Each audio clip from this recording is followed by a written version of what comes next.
The meeting, as you can see, the recording message has gone up, and there's a few warm welcomes to do today. So we have 3 recently appointed non-executive directors to the board, Ian Ailes, Nora Senior, and shortly to be appointed Paul Scriven. Paul's final bits of paperwork are just being processed, but he joins us today as an observer so that he can be up and running with the meeting. And we have no less than 4 guests today joining us for various parts of the agenda. One of whom I think is with us for the whole of the meeting and is very welcome, and that's Phil Terry. Good morning, Phil. Phil is our new CQC lead. If you have hot ears, Phil, there are very warm, good things being said about you in this trust. Not least of all the fact that you have been kind enough to join us today, because it's obviously a really important relationship, and we appreciate you investing that time in it. Having spent 30 years as a regulator, I know any insights or challenge or counsel you might give us will not in any way, shape or form fetter your discretion to regulate if and as the need should arise, which of course we hope it doesn't. But we really do welcome you today and welcome that approach. So thank you very much. Thank you, now, Colin. The other thing I must say by way of introduction is that it might seem this morning that we're going at a kind of slightly indecent pace, because we have scheduled this meeting for 2 hours. And you don't have to be genius to work out that it's a rather agenda for a 2-hour meeting. But we have been trying to reduce the level of meetings, and I think we were perhaps a bit over-ambitious on this particular occasion.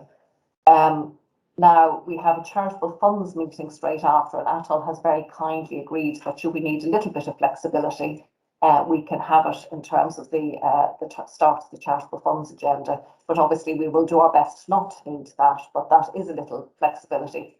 And in fact, board colleagues, we just had a discussion before this call about how it is we kind of examine ways of working that might allow us to reduce operational pressures, but short of us needing to do any of our assurance functions at too quick a speed. But bear with us today, particularly if you're a visitor, and it seems that we're cantering rather than perambulating. So I think that's all I need to say by way of introduction. And that brings us to really, we've no apologies, and that brings us to our first and arguably one of our most important sessions this morning, which is the board story. For colleagues who are joining us, we start every board meeting with a board story. It's either a patient story or a staff story. And today we're very pleased to have Katie Timms with us, who's our lead colorectal cancer nurse specialist. So a very warm welcome to you, Katie. We're really looking forward to hearing from you. And I'm just going to ask if there's anything that Krishna wants to say by way of setting the scene. Yes, thank you. In addition to Katie, we have Adam on screen, and just to extend a very, very warm welcome to, because it's quite a thing actually to present your own story to a group of people that you don't actually know. So I'd just like to extend my thanks, and especially because we've sort of read some of the synopsis, Adam, and it's a very sort of emotive story. So I'd just like to extend our thanks on behalf of the board, really, because I think navigating any journey, let alone a cancer journey, through what has been a really difficult time, challenging time, sort of nationally from a pandemic, but the personal sort of cost to yourself, I think, and sharing that with us, I'd just like to say thank you very much. No problem. So who's kicking off? Are you going to kick off, Andy? Me?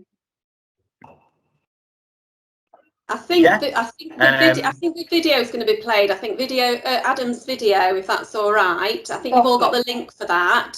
I think what's going to happen is Liz is going to then play it. So I think, Liz, you're in charge of that particular button. So now is the moment, I think. Thank you.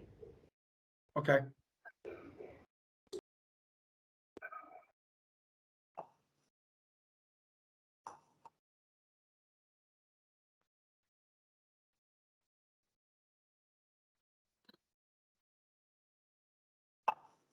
Are you having difficulties, Liz, or are you just in the middle of pressing the button?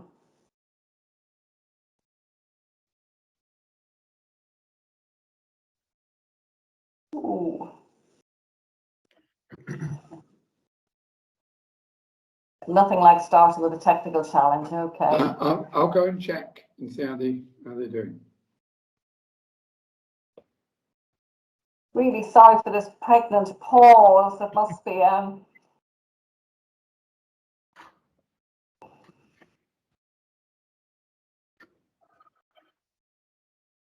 We could have a little I sing. don't know how, sorry, I don't know how you're both fixed for time. What we might do, if you are have a little bit of flexibility, is we might just go to the next item and then come back to this item when we've sorted out the technology. Would that work with your other commitments or not? I suppose that's a particular question for you, Andy. Adam. Well, I'm more than happy to just talk now if the video isn't working. It's entirely up to you If guys. you are, Andy, that will be much appreciated. But we don't want to put you under any pressure. No, not at all. Well, in which case, go yeah, for it, Andy. well, I'll just Maybe kick the off video with- catch up. Yeah. Okay. Can you hear me all right? We can. Yeah. Can everyone hear me okay? Right, okay, good. Yeah, so I'll go back to the start of it all, really. I was teaching, so I'm an English teacher, and I was working in the Middle East. So I was teaching in Dubai, not last year, the year before was when I started. And I'd started with a change in my bowel habits, basically. More frequently going to the bathroom and not a great deal happening. And then I thought, right, something isn't right. So I went to the doctors in Dubai and I explained my symptoms. And because my job was quite stressful, very stressful teaching Arabic boys between the ages of 10 and 13. So it was quite a stressful job. And she just kind of put it down to maybe it's to do with stress, with a change in climate, etc. They did a stool sample and a blood test, and they both came back normal.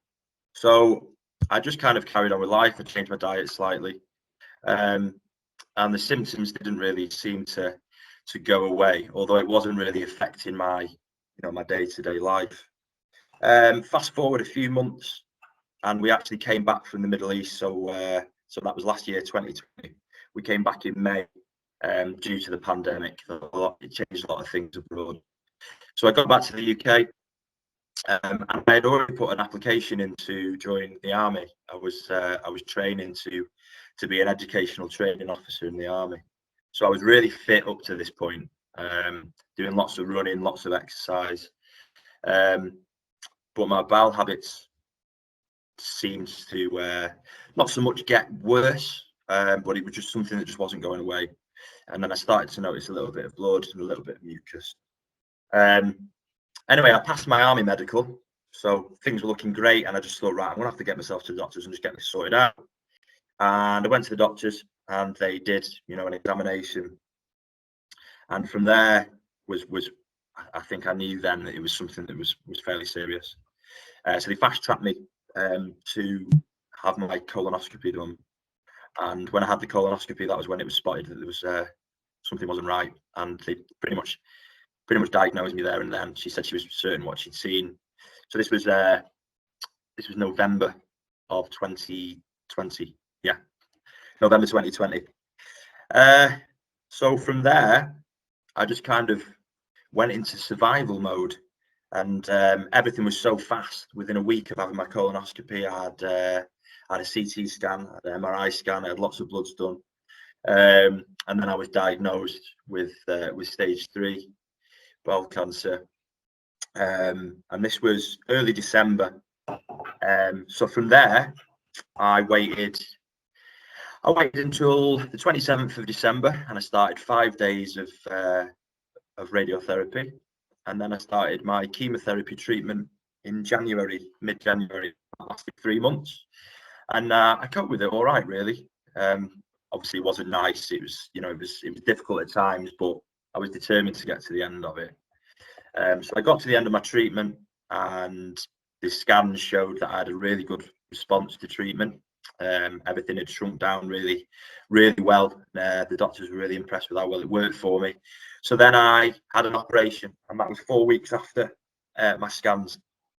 I had an operation, and I had a nasty first few days because I was in ICU, picked up an infection, I had ileus, so I lost a lot of weight, but I put a lot of weight on during my treatment, so it was quite nice to lose that.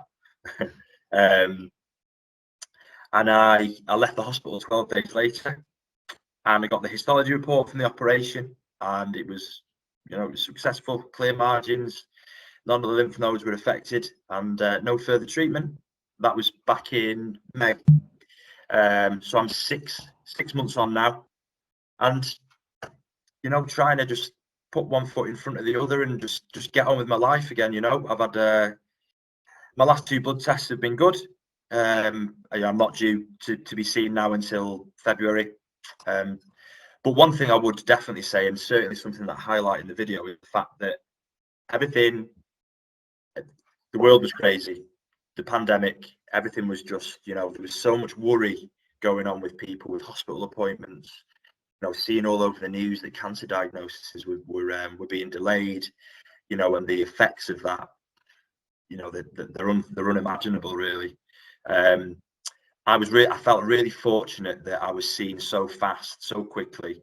I can't fault Chesterfield Hospital at all for all my appointments were bang on time. The communication was great. I was never left in limbo or, you know, thinking, you know, what is this? No one's getting in touch with me. No one's keeping me updated on things. Everything was great. You know, my thanks to Katie. She's absolutely just been a star for me, and someone that, you know, I'd love to stay in touch with for a long time. But everything has been done so well, so clear. Appointments have been fantastic, and it took the worry and the stress away from the fact that we were going through a pandemic and how serious it was getting, and you know, with hospital admissions due to coronavirus, the fact that it didn't affect me or my treatment was it was brilliant. So yeah, up until now, up until today, I'm doing good. I feel back to full fitness. Everything seems to be all right. So, you know, I keep going. What an amazing story, and so graciously told, all about what we've been able to do for you rather than everything you've had to cope with, which I'm sure has been a very tall order for you, but so kind of you to give the feedback in the way you have. I have good news, which is I've had a message to say that the video is now ready to go. So let's go straight to that, and then I'm sure Katie will have things she wants to add to. Yeah, okay.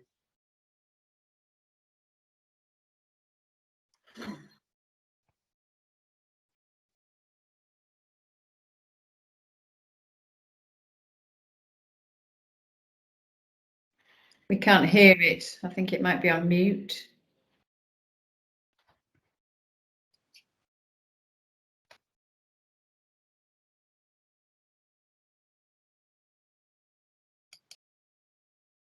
Only partially sorted, I think.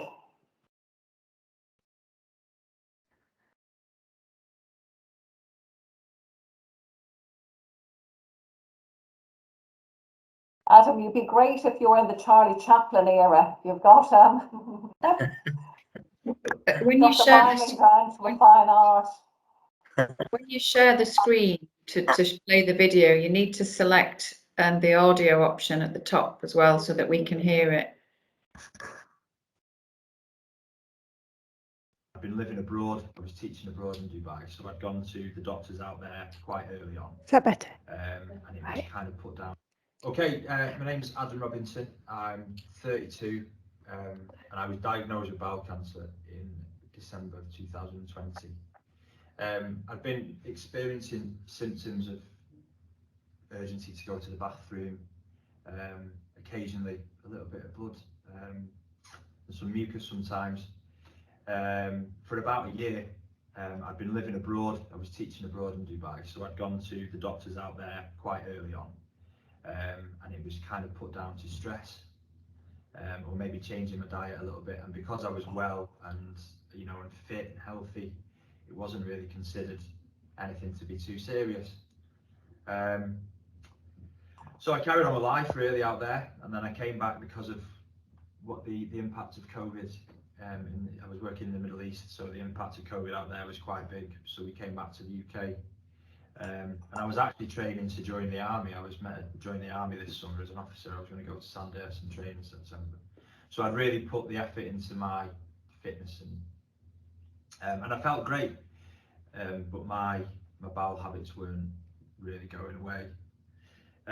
So I got to November of last year, and I went to see my GP and just basically said the symptoms that I had, and he, you know, he asked me was there any family history of bowel cancer, which there isn't. I haven't got any family history of bowel cancer, and because of my young age, he didn't think that it would be something too serious, but he didn't want to rule anything out, so to speak.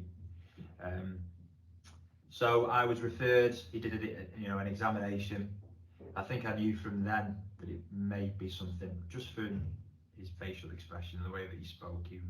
He was kind of, come on, let's go and do the camera test, let's get it done. So I was referred really quickly, and for me, that was great because I knew that someone was taking me seriously, and because of the impact of COVID and people getting turned away from hospitals and all these things that you hear on the news of people getting operations cancelled and all sorts of things like that, for me to be seen so fast was great for me, because obviously COVID has brought a lot of worries to people.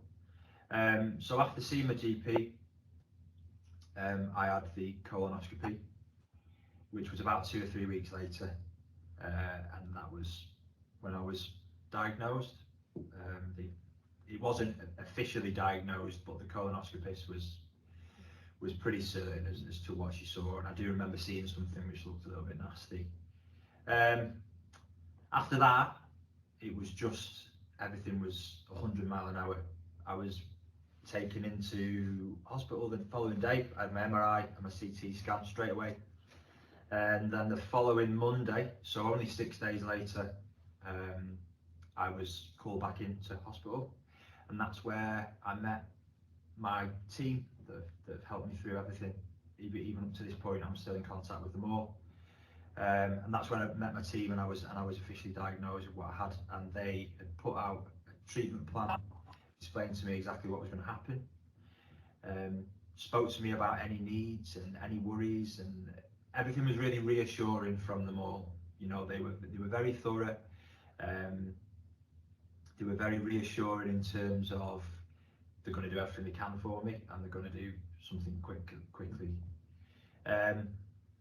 So that was on the 7th of December, and about 20 days after that, so just after Christmas, I managed to get through Christmas and have a, you know, kind of normal Christmas, even though we had some pretty rubbish news. I started my radiotherapy. I had a week's worth of radiotherapy at Weston Park in Sheffield, and then I had a 3-week break, and then started chemotherapy, and I did chemotherapy for 3 months, which was tough. It was very tough, but I managed to get myself through it, and I'd started on quite a high dose, so, you know, I had, you know, some nasty side effects, you know, sickness and tiredness, and it's quite difficult to explain to someone like how it makes you feel. But I was determined to get through it, and being fit and well and pretty positive. I'm quite a positive person. I managed to get myself through it, all with my wife being pregnant at the time as well. So we had a little baby just before my last cycle of chemotherapy, which was a bit of a boost, really. It was quite a nice boost to get during treatment. During this time, though, I wasn't left on my own. I had the fullest support from all my team, from the multidisciplinary team, and they all stayed in contact with me and regularly rang me and checked up on me, made sure I was okay. All the appointments with my oncologist and with everything at Chesterfield Hospital, everything's been on time, nothing's been cancelled. Everything's been done really, really well, and for me, you know, I knew straight away that I was really being well looked after. After my treatment, I had scans again. So I had a CT scan and MRI scan to see what the treatment had done. Thankfully, the treatment worked really, really well. And the team were really impressed with how well it worked. And they said that everything had shrank down really nicely, and there was no things around it that had disappeared and what have you. So I was then referred for my operation. And throughout my treatment, I was hearing more things, you know, with COVID, the impact of COVID and operations getting cancelled.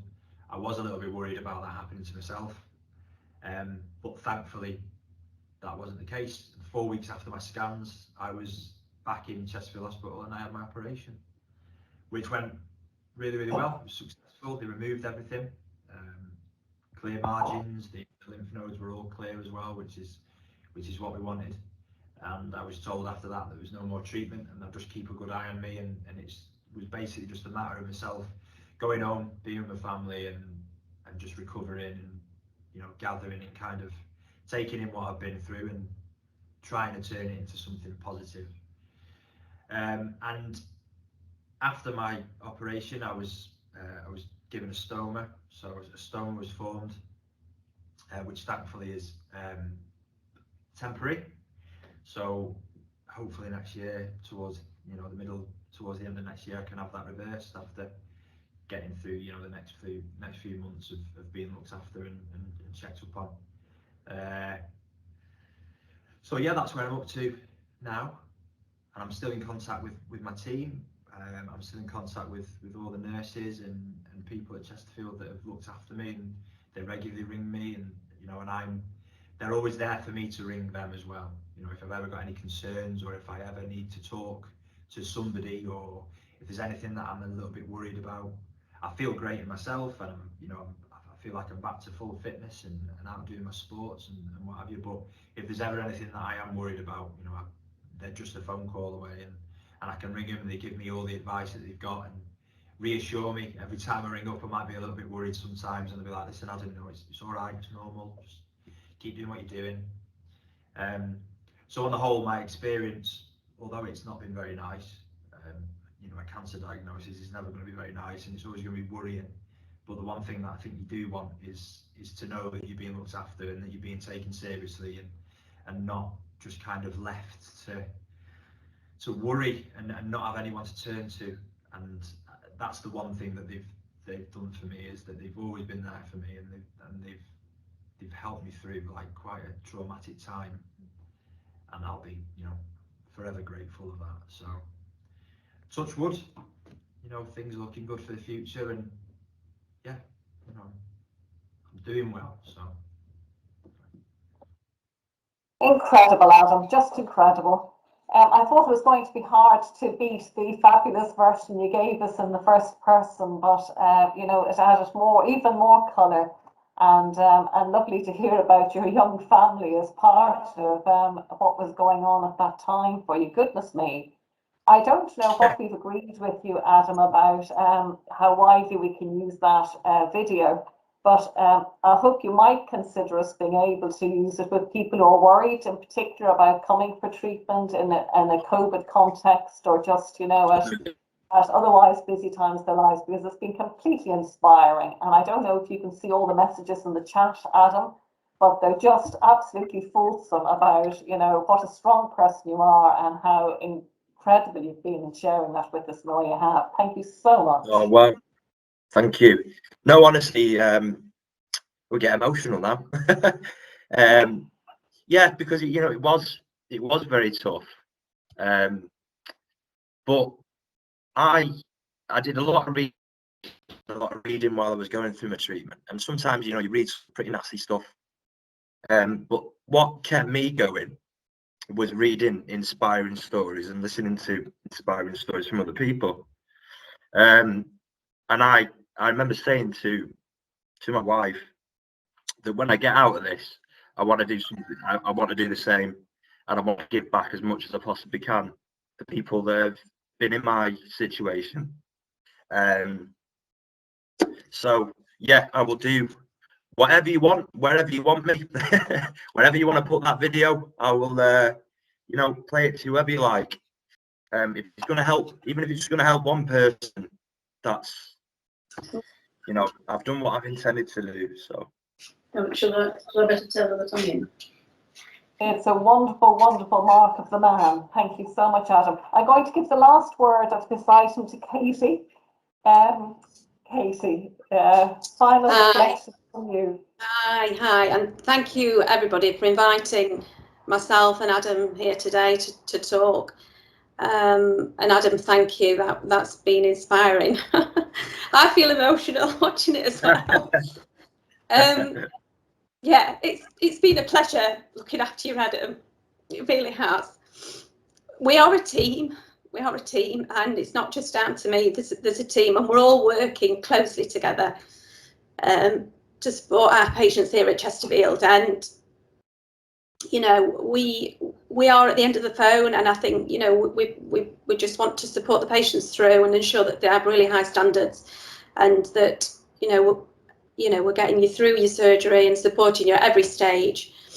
And you're doing amazing, and we are going to be following you up for the next 5 years, so you know, you're not getting rid of us yet. So yeah, that was great. Thank you so much, Adam, and I think you are an inspiration, and I think, you know, I think for other people to see that video, it will be just amazing for them, and great, you know, to see. So thank you for your time today. And does anybody want to ask anything at all? Anybody got any questions?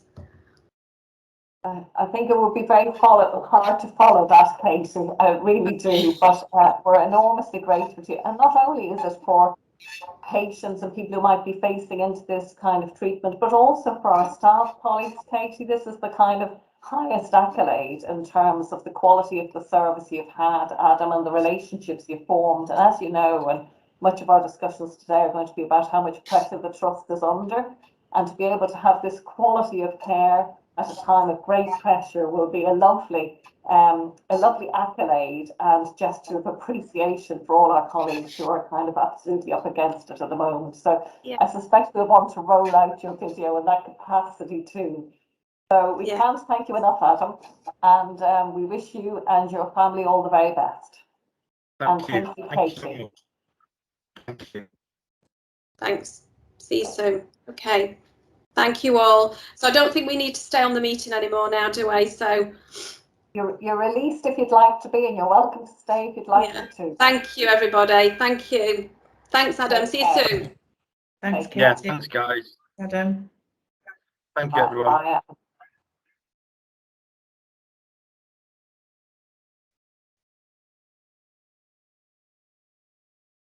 Well, what a start to the meeting, goodness me. And there's a top piece of advice from Sue Lou in the chat if you'd like to have a look. Now, goodness, I do think we will need to reflect on that beyond today, won't we, about how it is that powerful communication with us has best visibility in the trust. But what a generous and kind gesture on Adam's behalf. And of course, we will, in our usual fashion, relay our thanks and appreciation not only to Katie, but that whole multidisciplinary team, not only in Chesterfield, but in Weston Park, who will have been so close to Adam's care. And I know it's only a little gesture, but hopefully it's another little gesture from us that, seals the vote of thanks and appreciation. So we'll draw a line on the story there, if we may, and we're going to move on to item 3, and it's the Care Quality Commission update.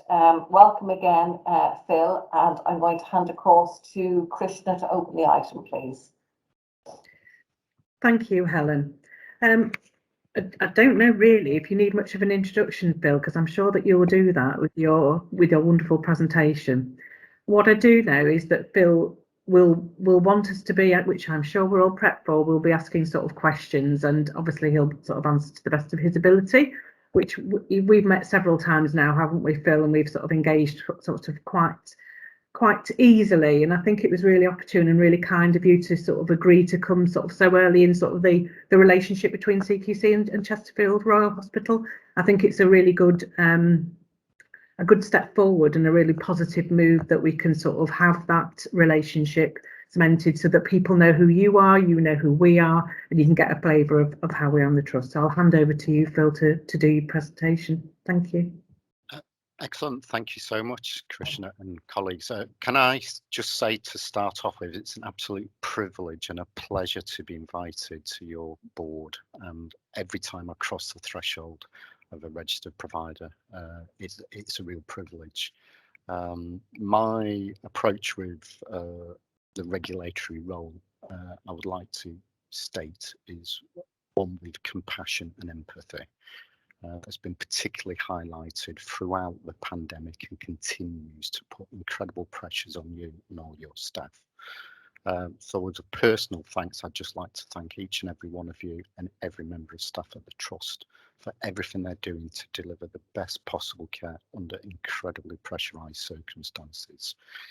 You will see my backdrop just by way of introduction. I've worked in health and social care for well over 30 years. I've done all sorts of different roles, included extensively local authorities, care management, managed a safeguarding team.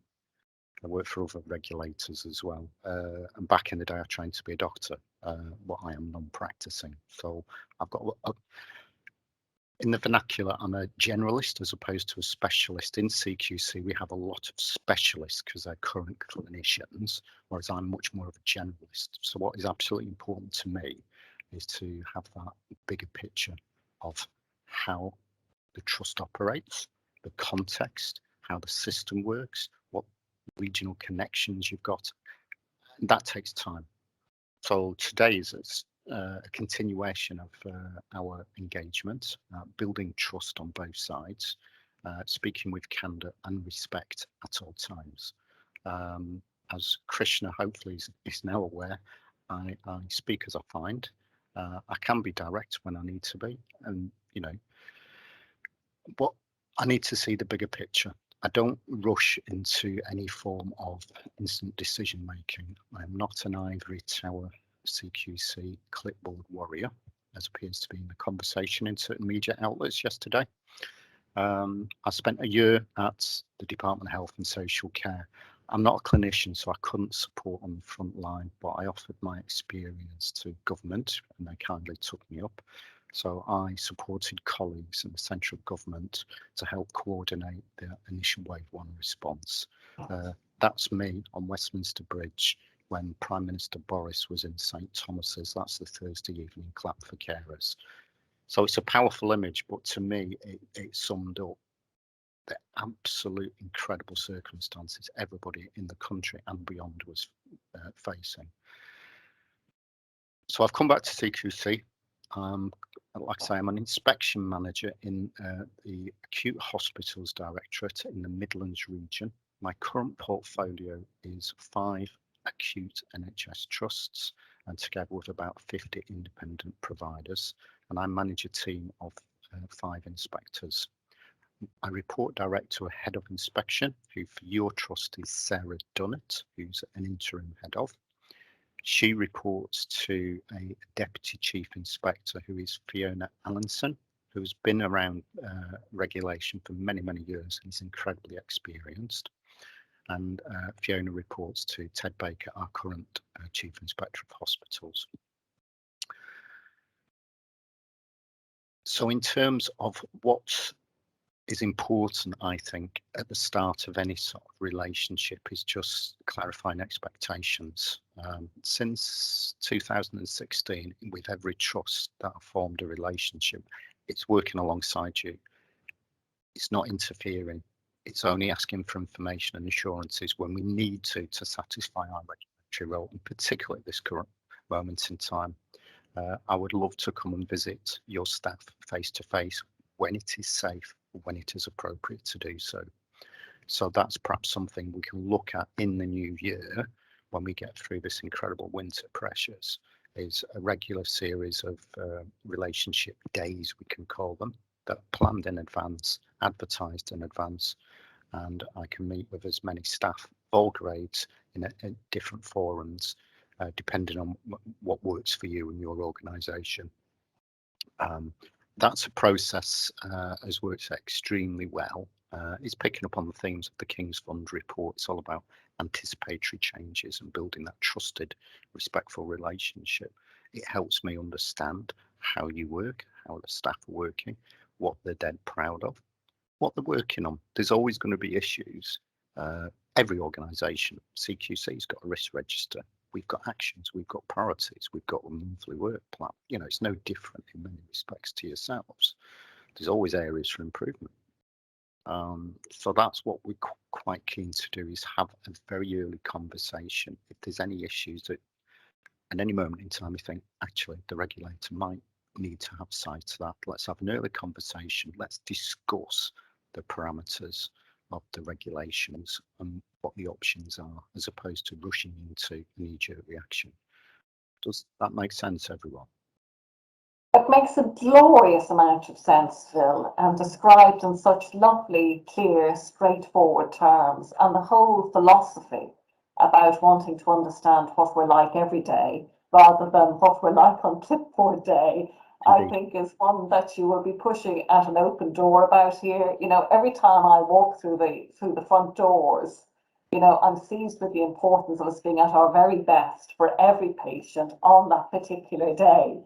And any failure in that is the big failure. It's not when you're having your test. So, you know, we warmly welcome you getting to know us as well as we know ourselves. And indeed, whereas a fresh outside pair of eyes, you can help us know ourselves better. That too will be seen as a very welcome and constructive input. I think I indicated that you'd been well trained, but we're very excited now about the opportunity to work with you. And you must be, I think you've said you will be, but you must feel really free to command our attention as you feel the need arises, and to be confident in knowing that you will have our instant and best attention. But the sense of an ongoing relationship is one that we really applaud you for and will participate fully in. Are you all right to take a few thoughts, observations, or questions, Phil? By all means. Lovely. Has that moved anyone to speak? Lee. Hello, Phil. It's lovely to meet you. As you can probably gauge, we're a relatively undefended lot, and some of us are predisposed to quite direct speaking on occasion too. So I think we should gel reasonably well. My question relates to CQC's future and system regulation, really. Some of us would attest to it's a moment where we've got to really motor on shared care, really motor on how we work differently with social care. On a bad day, it feels like we can make risk-averse decisions within organisations, and we've got to find a mechanism to transcend them into general practice and elsewhere, which we sometimes struggle with. I just wondered if you'd mind giving a bit of a view on some of that. Many of us are boringly system orientated in terms of trying to do the right thing, being not least probably. So speaking in that space might be helpful. That's a great question. Phil, hold on to that one for a minute, because there may be others on that vein, or indeed different ones. Atul. Thank you. Hello, Phil. I'm Atul Patel, relatively new to the NHS, been here about 2.5 years on the Quality Committee and the People Committee as well. Question I'd like to ask you, I mean, in a kind of period of so much change and the kind of unprecedented challenges that we faced and will continue to face, what's your one big tip for us as non-executive directors? Know your risks. Very well. Tackle those two, Phil, and there may well be more subsequently. Indeed.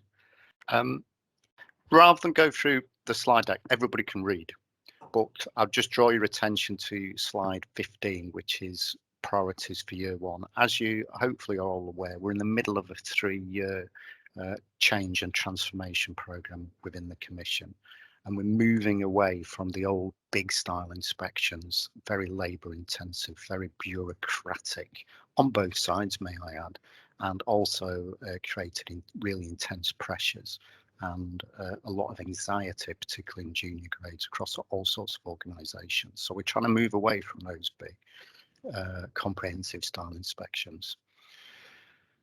For this year, and this will continue probably till about April, we are have returned to a sort of planned inspection program, and we have carried out some trust inspections, but we're focusing on risk. So at this moment in time, we're using our resources carefully. So we're only inspecting those services where there's imminent risk to patient safety and quality of care today. So we need to cross a threshold and gather evidence, or those services that have got either poor ratings or existing breaches of the regulations representing patient safety risk. So a practical example, I took part in a big West Midlands hospital inspection. I led the core service for medical care. Did it over 2 days. It was myself and 2 special advisors, and we tried to do it with the minimum disruption because we could see staff were absolutely on their knees. What was quite important to me was to pick up as many messages from staff about what it felt like. So I was very keen to capture the lived experience for staff and patients and everyone else involved in that particular service. There were some issues, as you would expect, but leaders knew them. And that's the difference, because over the years, I've probably inspected 60, 70 NHS trusts, all sorts of inspections. I've worked and worked alongside 4 trusts in quality special measures. And I've also worked alongside 2 trusts to achieve outstanding status. And it is about getting that understanding. The key, and this answers the second question at all, but in any organisation, know your risks. Have you got effective assessment of those risks? Have you got mitigations in place? The next level, and this has been really brought home by the pandemic, is what happens when those mitigations fail? Because that's what's happened over the past 18 months. All the mitigations, particularly about workforce, for example, failed because of so many concurrent pressures. And I would urge you, any form of risk assessment, particularly in the winter period, is just think about in extremis. Think about all those different circumstances that can line together on that one day that suddenly makes catastrophic risk about to happen. Does that make sense? I know it sounds simple, but to me, any risk assessment, I'd be looking for consideration of failure of mitigations and all the interdependencies that surround that. Most risk assessments you see in corporate risk registers, they're very insular, they're very isolated. Try and think bigger picture and think about how they all link in together and bring that up to your BAF. Does that make sense at all? So give us a few thoughts about the system then, Phil. I was just about to. So at this moment in time, we're carrying out some, like I say, focused inspections and smaller inspections on those services representing risk. We're also assembling our internal resources to start carrying out a winter programme of ICS system-led inspections, which is going to be very similar to the provider collaboration reviews that we did throughout the pandemic. So simple tip, have a read up of the most recent ones, and particularly those provider collaboration reviews that are available on our public website, where we looked at urgent and emergency care. The provider collaboration reviews were a development from the local system reviews that we started about 3 years ago, led by Anne Ford, who's now one of our DCIs. That is pretty much going to be the similar model that will carry out our new regulatory role from April next year in terms of assessment of ICSs and systems. We're currently within CQC, we're looking at a different set of, we're not going to have Chloe's per se key lines of inquiry. We're going to be moving towards what's called quality statements, which will be very high level and perhaps too generic, but it will be benchmarking system performance, and we'd be looking at whatever metrics are available. Different systems, different ICSs are using different metrics. We're still waiting for confirmation from NHS England about standardisation. So this winter inspection programme is going to be commencing soon. We've already started looking at the data that is available, and we're then also factoring in sort of my local knowledge. So if, don't hold me to this, but sake of argument, or performance measures started deteriorating in joined up Derbyshire, for example, the winter pressures inspection team will be liaising with myself and my team about our local knowledge, e.g. how many complaints have we got, how many issues, how's your engagement with the trust, what assurance are you getting from the trust, those sorts of questions. We do that anyway, all regulators do that. We sort of share knowledge inside. For those systems where there's escalating or more serious risks, that will trigger an inspection along the lines of the provider collaboration reviews. What that might mean for everybody in the system is obviously there'll be a series of leadership style questions, a bit like the well-led conversations we do with individual providers. And it should be a conversation, not an interview. You shouldn't feel like you're being interviewed. It should be a conversation that is two-way, because that's, you get the best evidence, in my view. You get the better understanding. And if I'm wrong, you tell me I'm wrong. It's a hand up straight away, I'll admit it. So we're going to be starting those inspections soon. As soon as we start publishing the reports, because the intention is those reports will be published at pace to share the knowledge right across the country, then obviously we can have that discussion at Krishna with Anna Marcia and say, we've just published this one for wherever it is, Darlington, for example. I think we're going to take a lot of learning from this winter inspection program into our new model for assessing ICSs next year. But like I say, we're still refining the products, we're still refining the methodology, but a lot of it will be is, if you think of the system, for example, okay, what's your game changers for dealing with a waiting list backlog? Simple question, quite difficult to answer. Does that make sense? It does indeed. Thank you, Phil. We're going to have two more if you'll entertain them. So I'm going to go to Nora and then Ian, please. Hi, Phil. Thank you. And I have to say, I really welcome the whole collaborative approach. I think that's, really fantastic.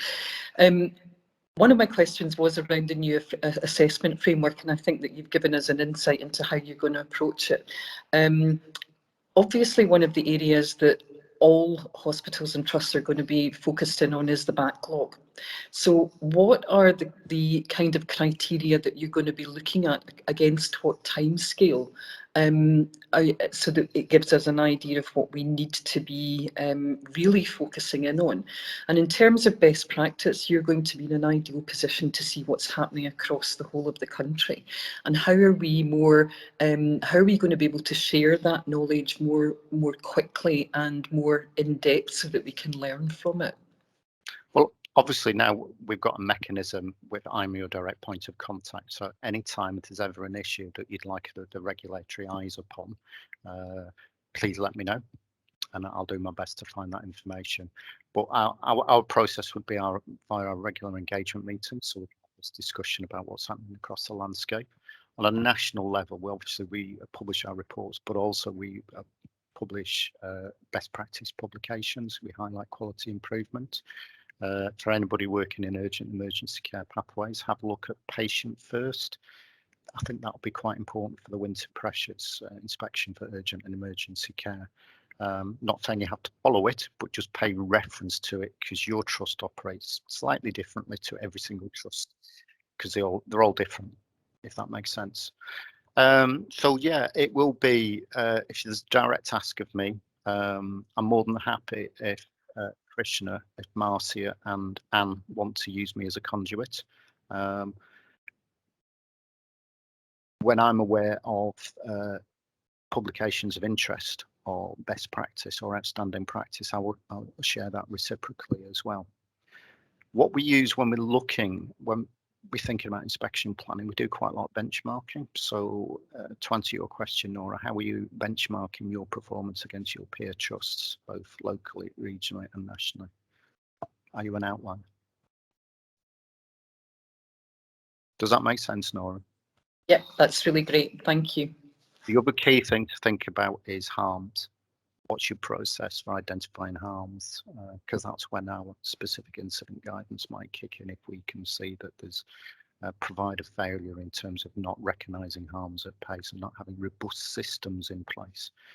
A question I might ask at a well-led interview would be, how are you assured your harm reviews are being carried out appropriately. What's your process? And we can have a discussion and a conversation, and then you can perhaps provide some evidence. Does that make sense? Great. It does indeed. We're on notice. Last question, a comment from Ian, maybe, if we can. Yep. Ian, all yours. Thank you. And actually, as you extended that answer, Phil, it's kind of felt you were answering my question, because it was around there. You said three things that really struck me. The fact you shared knowledge within CQC. You talked about the isolation issue of looking at risks in isolation and actually needing to bring them together. And then you talked about the catastrophic risk and the dependencies. This idea that we tend to always look at the risk of 1 in 20 rather than I call it the real outlier. And I guess I come from along the housing world where there's stress testing, where you effectively take all your major risks together and then try and break the system and work out what's the first thing that breaks the system.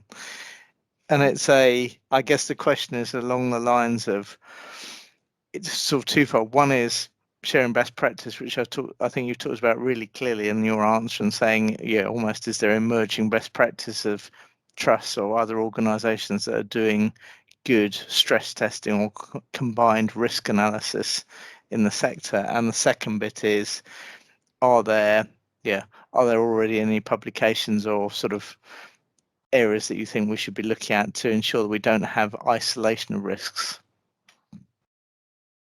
I can certainly go away and highlight what resources are available. And I'd like to do that as part of our ongoing engagement, Krishna, as well.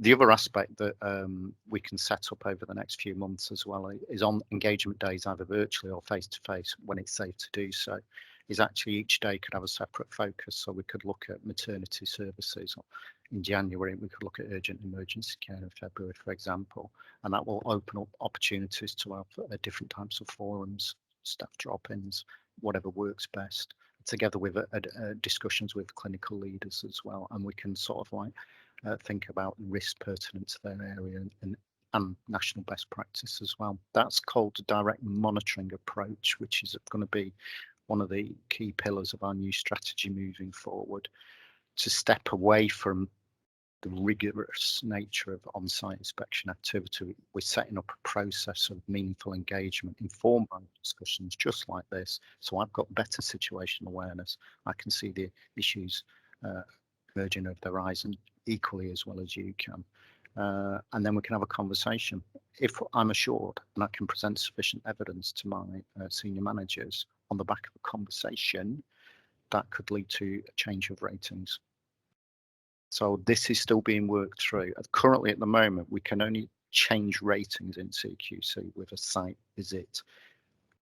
Key pillar of the strategy, I know Ted's very, very ready to this idea, is having the conversation, using the information you've already got. We're not asking for any other burdensome processes.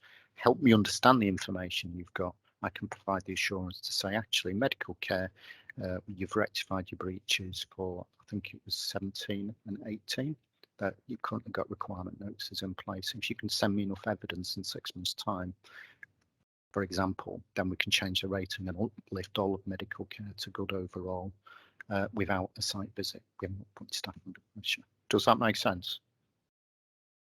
It's all made very good sense, Phil. Can't thank you enough for coming. An equally big thank you to Krishna for your good sense in extending the invitation. So it's been time very well spent. I feel sure I speak on behalf of all of us in saying that. I would say, Phil, that you've got a standing invitation to come to board, and should you feel that you would like to have airtime at board, there is an open invitation to request an item at any time. Thank you so very much, everybody, for your interest. My parting comment, slight challenge, but ask your staff, how do you know how good you are? Because they're all good. Ask them how they assure themselves they're giving the best possible care. Because if they can do that for themselves, they can do that when CQC next visit or speak with them. Very simple. And I imagine quite an uplifting exercise to do periodically too. So let's celebrate your successes and share that with CQC, because that builds my evidence base about information and assurances, driving improvements, better outcomes for patients. That's what it's all about at the end of the day. The best possible care for all your patients. Well, on that really important note, thank you again. And you're very welcome to stay, or we understand if you need to go, Phil, either to suit yourself. So we're just going to move. We just move on now to item on digital. So we've got a big warm welcome to Jim Austin, should be joining us. I'm not sure. My report, sorry, Helen. Oh, sorry, I'm on a roll and I've gone straight across you, Angie. Apologies. Yes, we're going to Angie's report. We can take the report as read, but I know Angie has at least 2 updates. So if you want to give us those, Angie, and then we'll take any questions.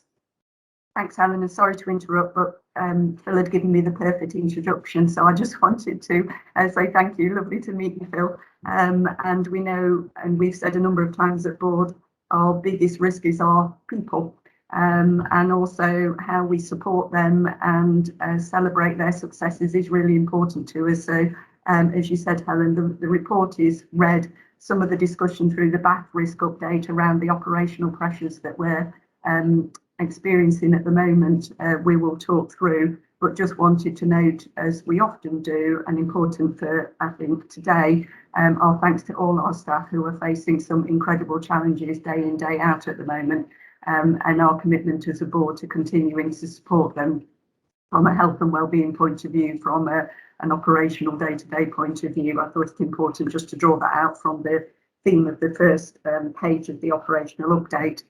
The item that appeared after I finished the update was around the pathology mortuary services, national issue that everyone will be aware of, just to assure board that we are on with the piece of work we've all been asked to do as organisations to assure ourselves on our mortuary security, and that will come back through the governance route shortly. And the other areas, just to flag the early conversations that we are having in partnership with staff side around what compulsory COVID vaccination means for our people. Again, didn't want to get drawn into that discussion today, but just to assure everyone that we are working very closely with everyone in the system and the organisation on that. And just to highlight, as I always try and do, some of the really positive. I thought Adam's story this morning was just so impressive, even if everyone's mascara ran. We do tend to get focused not only from a patient perspective, but a people perspective on some of the challenges, quite rightly. But there's some good news again in there from our people that just wanted to make sure people have seen. Thanks, Helen. Thank you very much, Angie. Any comments or questions triggered by Angie's report? No, happy to note the report. Angie, when the information about the scale of the risk on the back of staff compulsory vaccination is clear and comes back to board, it would be very helpful if we could have some understanding also of any knock-on implications for the trust because of that situation in care homes. Because, we know we're just a cog in a bigger wheel. So I'm sure, there'll be a lot of system work on that, but as understanding that from the perspective of the trust when it comes back to us, I'm sure will be very helpful. Of course, yeah, and that's the reason we're doing it through the system as well as organisation, but yeah, no problem. Very good. So thank you for that, and we will move on to item 5. I'm looking for Jim. I can see Jim now. Very warm welcome to Jim. Jim is the IT and digital lead across Joined Up Care Derbyshire, and John Court. I'll locate you in a moment, John. So we're going to have something of a duet, understanding with John's recent arrival as our Chief Digital Officer, something of the glint in his eye for the trust in terms of the strategy going forward, but also having the benefit of being able to understand how that fits into our system context. So if I can pass the baton to you, please, John. Thank you very much, Helen. So this paper, it's timely. and the basis of obviously us becoming a legal entity, ICS, but also timely in the way in which digital funding is coming. So the purpose of the paper is to inform, and it's this information piece is to assure the board that Chesterfield Royal Hospital as a provider is engaged and on board with this, but also to give a greater depth of detail in understanding of what that actually means for digital improvements within this organisation to also manifest into Joined Up Care Derbyshire. The new strategy for Joined Up Care Derbyshire and digital is linked within the paper for your perusal. And once I've given the overarching view, Jim very kindly has come to board to give a little bit more detail on the operational activity and explain the catchphrases that we now use all the time in digital, particularly who pays for what and what good looks like. So the key messages are that we have assessed the situation within Joined Up Care Derbyshire and rewritten a strategy that is fit for purpose, and now we have a new governance structure that Jim will detail. This will then give us the ability to, once the Unified Tech Fund settles down, be a far more proactive as opposed to reactive organisation and system in terms of digital improvement, and to be able to fulfil the requirements of the work streams of Joined Up Care Derbyshire. I think it's important for us to realise that we are in a situation at this current moment in time of a mild Wild West type scenario where, although we have a unified technology fund, it currently doesn't become the single point of truth until the beginning of the next financial year. As a result of which, as you can see in some of the appendices, there is ongoing fevered activity at both the trust and a system level to try and accumulate the funds required to achieve the strategy that's within. And then finally, before I hand over to Jim, I'll just start off with the first concept, which is the NHS has finally adopted digital data and tech methodology. And this is now a fundamental aspect of how integrated care systems will be working. And we have reflected that in rebuilding the governance structure and the prioritisation of digital investment in Joined Up Care Derbyshire with a complete reboot of the Derbyshire Digital Data Board, which obviously is where the final decisions on prioritisations and even trust level investment now occurs. So with that overview, I was going to hand over to Jim for him to give us more detail on exactly how we make all of this work at a system level, which then clearly influences how the trust matures in its digital journey. Thank you, Jim. Thanks, John, and good morning, everybody. Thank you very much for inviting me along. Jim Austin. I have two job titles. I'm also the Chief Information and Transformation Officer for the Community Trust in Derbyshire, but today here in the digital SRO space. I just thought I'd quickly refer to your BAF, which has got risk 4.4, BAF risk around, how do you exploit the digital capability and how does Chesterfield Royal Hospital contribute to that at a system level? And I thought I'd just make a quick reference to, the contribution that John has made over the last 12 to 18 months with the work on shared care records and much more broadly and more recently on the Unified Tech Fund, but also to Keith Nurkin, one of your non-exec directors who I see is on today, who has been chairing that work for us at a system level.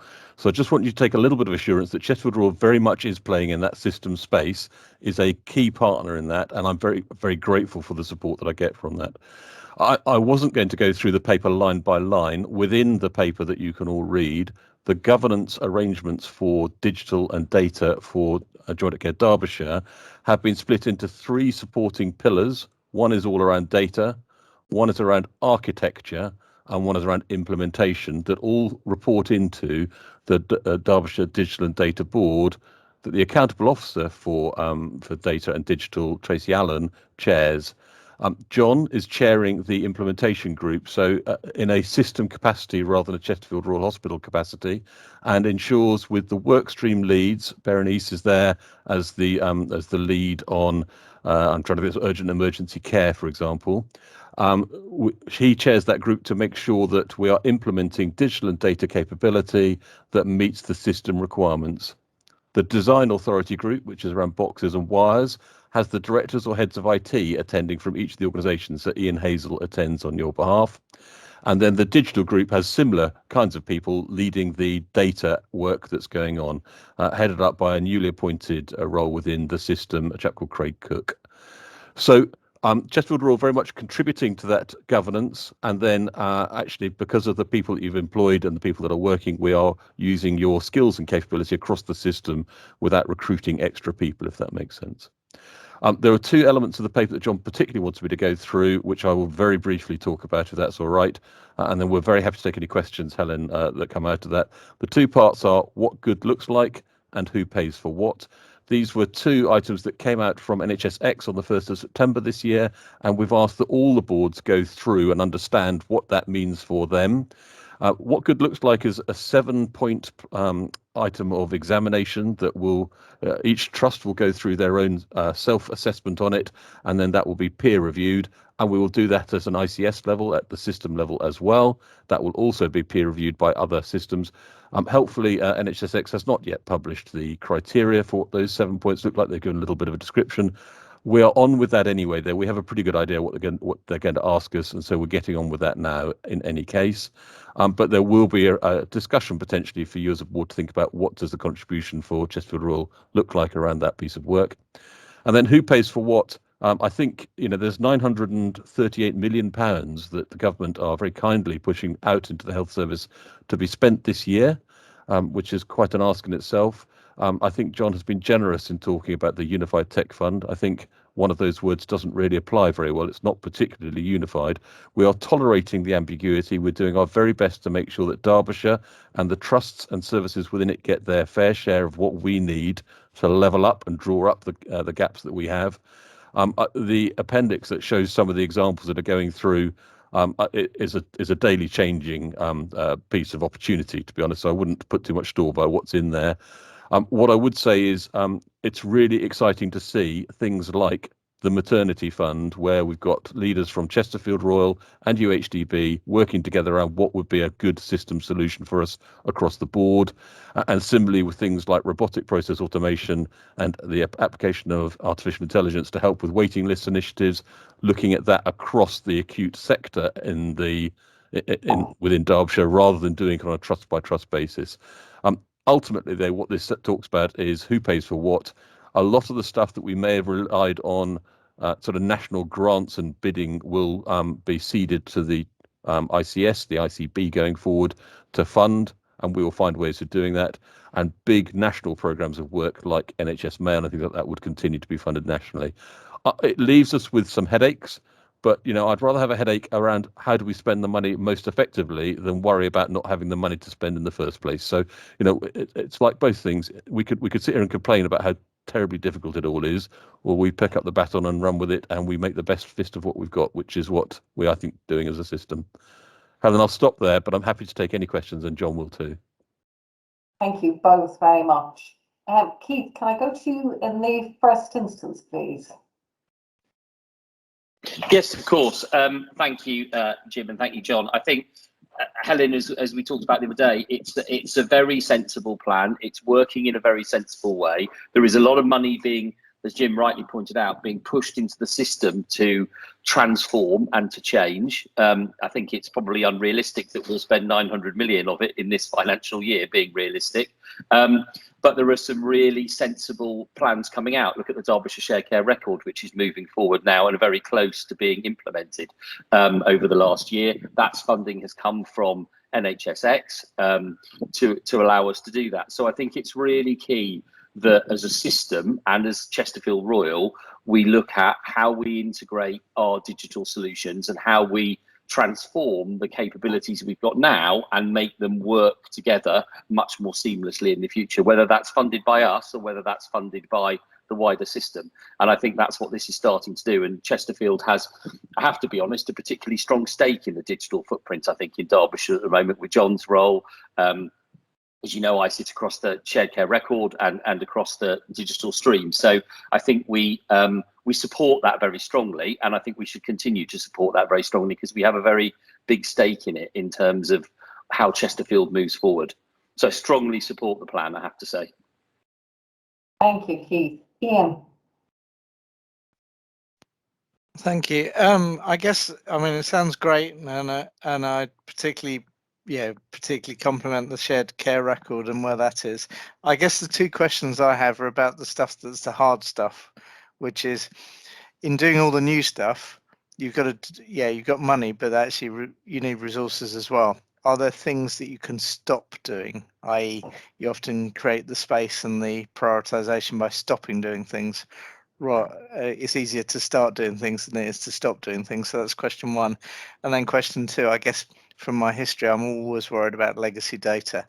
And it takes a very long time to root out production of legacy or even alternative data in systems. So I just wondered a couple of comments around those two questions. That would be great. Thank you.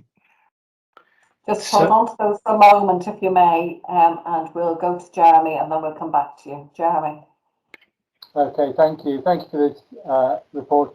I'm just not clear where what good looks like success measures come from. Are they success measures that we've chosen in Derbyshire, or are they handed down from NHSX? And the reason I ask that is that it seems to me that we're really missing a trick here, because the whole digital agenda has got an enormous contribution to make to achieving net zero in terms of carbon emissions, and it's completely silent on that. And I wonder why that is. Is there a complete lack of join up between the NHS net zero ambition and NHSX at national level? And if so, what can we do to make them talk to each other and recognise the contribution that this can make to that all-important agenda? Again, just hold on to that a moment. Zoe. Thanks, Helen, and John and Jim. Mine was a comment rather than a question. I just thought it'd be helpful to refer to some of the much more recent conversations about the people services side of digital in the system, because that's not reflected so much in the paper. I know that's because it is very recent. So just to say that they're starting to happen. So these will be things like rostering and recruitment systems, like the HR payroll system. And I know there's been a conversation about having a sort of a people services work stream within the governance that Jim described. So I guess just to sort of add in for board that side of things is starting to be looked at too, and that will link in with the national work around people digital strategy, and also the future HR No-D report, which will be launched in the next week or so. Helpful addition. Thank you, Zoe. Nora. Thank you. Just a couple of things. Some of the questions have already been asked. Just in terms of the post-investment evaluation, at what points will you be measuring against those 7 criteria that you've looked at? Given that there is a need to be flexible when developing new systems. And then my other question is really around comms and training, and what investment is going to be in that for the rollout of the introduction of new systems, because they're only as good as the people who know how to use them. Very, very important point. And last observation or comment, Angie, please, and then we'll come back to Jim and John. Thanks, Helen, and Nora's touched on it. So just very briefly, the message we all need to keep reiterating around digital being about culture change, whether that's from the people using the systems and the way that we use them to deliver care for our patients, or whether it's the patients or the citizens themselves and the way they use digital to receive their care. So I know my colleagues know that, but I just thought worth reiterating that that's a really important message we mustn't lose sight of. Thank you, Angie. Can we come back to you both? I mean, don't feel the need to answer each and every one now. Some are takeaways really, but insofar as you feel able and moved, we'd like to hear some thoughts on those comments. I'm happy to. John, shall I take a quick lead and then you can Okay. correct my elements? So Yep. Ian, you asked a couple of questions. One was around resources. What are we stopping doing? The group that John Court chairs, the implementation group, is all about prioritization and stopping things as well as starting things. And we talk about what do we need to do to keep the bus on the road rather than going to buy a brand new shiny bus. It's very easy to go and buy new buses. It's not very easy to keep the bus on the road. Sometimes you will need to buy a new bus to sort of extend the metaphor far too far, but we have a duty to make the best use of the kit that we've got, the systems that we've got, and we will do that. Where that is no good, John's team actually have the responsibility for then trying to work and allocate how do we replace that with new stuff. So I think that's where the prioritization comes in. And legacy data, the chief data analyst that we have recruited is undertaking a piece of work with some external support right now across looking at effectively a data audit across the whole of the ICS. What data do we have? Who has access to what data? And what is the right way forward to fill in the data strategy around that? Because the security and the use of that data is very important. And there will be an element around legacy systems producing legacy data and what do we do with that? So that is a piece of work that's known as a gap that we're working on fulfilling. I'll just quickly run through Jeremy, net zero. So the 7 elements are handed down from on high. They are the ones that we will respond to. I agree, it is silent on net zero. We have plenty of other direction around net zero that we're getting as well that will support it. I will flag, and and John and I both with a gentleman called Matthew Gould, who's the chief executive of NHSX tomorrow. We will flag that as a gap. I don't want to be careful what we wish for, though. I don't really want to have huge amounts of additional parts if there's a whole net zero program that will sit around it. And so you're right on people services. That will get picked up as a work stream within, again, the digital implementation group that John chairs. We've got the 3 work streams and workforce as a key part. Huge amount of work there to do as we replace EPR and things like that over the next 7 years. Goodness me, Nora, investment evaluations and the criteria. So the good news is that all the £938 million, we will have the opportunity of support from our national and regional colleagues to determine that we are making best use of the money that's invested. That level of support can feel supportive or not, depending on how we look at it. We will go through as the normal investment cycle. Whenever we've invested something, certainly within my trust, and it'll be the same for you, we'll look at 6 months, 12 months and beyond that. A lot of the digital investment may take years to flow through. That doesn't mean we shouldn't be getting early indication of good investment and bad investment. And like most transformation, actually, and I say this carefully, and I appreciate we're in a public environment, if we were to sit there and plan everything to be perfect all the time, we'd never get anything done. So we will get on and do, we will learn while we're doing it and make best use of the public funds available to us. I guarantee that some of these investments will probably end up with a misstep that we will need to correct, but that's part of progress and we will do our very best to mitigate against that. And then it comes back to Angie's final point, where actually, and linked to training, it is about cultural change. The Shared Cared Record Programme has been co-designed by clinicians and professionals in social care. We are using people like John and Chief Clinical Information Officers to assist in the rolling out of that capability. We're actually going to be using a lot of online training and video to help with that. But if we don't train and provide that comms support to it, and there's a big comms package around the Shared Care Record going on in the public as well, we know that we will fail. And I've had experience of that where we've rolled out clinical systems that have never been used because we didn't properly engage the people with it. For me, and Angie's heard me say this before, 10% of digital is around wires and boxes and programs. 90% is hearts and minds. If you don't get the hearts and minds right, the best system in the world is useless. John, do you want to add anything? And then I'll be quiet. I appreciate we've used a lot of time.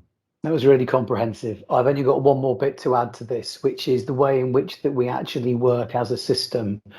From the old-fashioned IT department and clinical users is now assessing our entire digital workforce, which we're now currently doing to see whether or not it's ready, ripe and fit for purpose. And then blending in the transformation space at the highest level, the old-fashioned Prince2 type delivery models of there's your system, we've deployed it, goodbye, into an ongoing organic learning training concept where we use whichever improvement methodologies we want to be sure that we actually get the maximum use of the equipment we've already got and be smart and get rid of replicatable systems at the same time, just to try and assure the board. I'm going to stop there and see if there's any further questions. Thanks very much, John. That's been great. I'd just like to pick up the fact also that Judy, one of our governors, put in the chat that a kind of, you know, a plain language version of this for governors would be, you know, an important investment, not least of all because of the extent of lived experience and patient input. We'll want to inform some of these changes and the implementation program. So I think that would be a very good idea, and we'll take that forward. And the other thought I'd like to ask, share, and perhaps request an action on the back of is prompted by Phil Terry's comment in the chat about kind of risk and safety gaps. We have, as you're probably tired of me saying, the benefit of having refreshed the strategy during the pandemic, which was a great thing to do.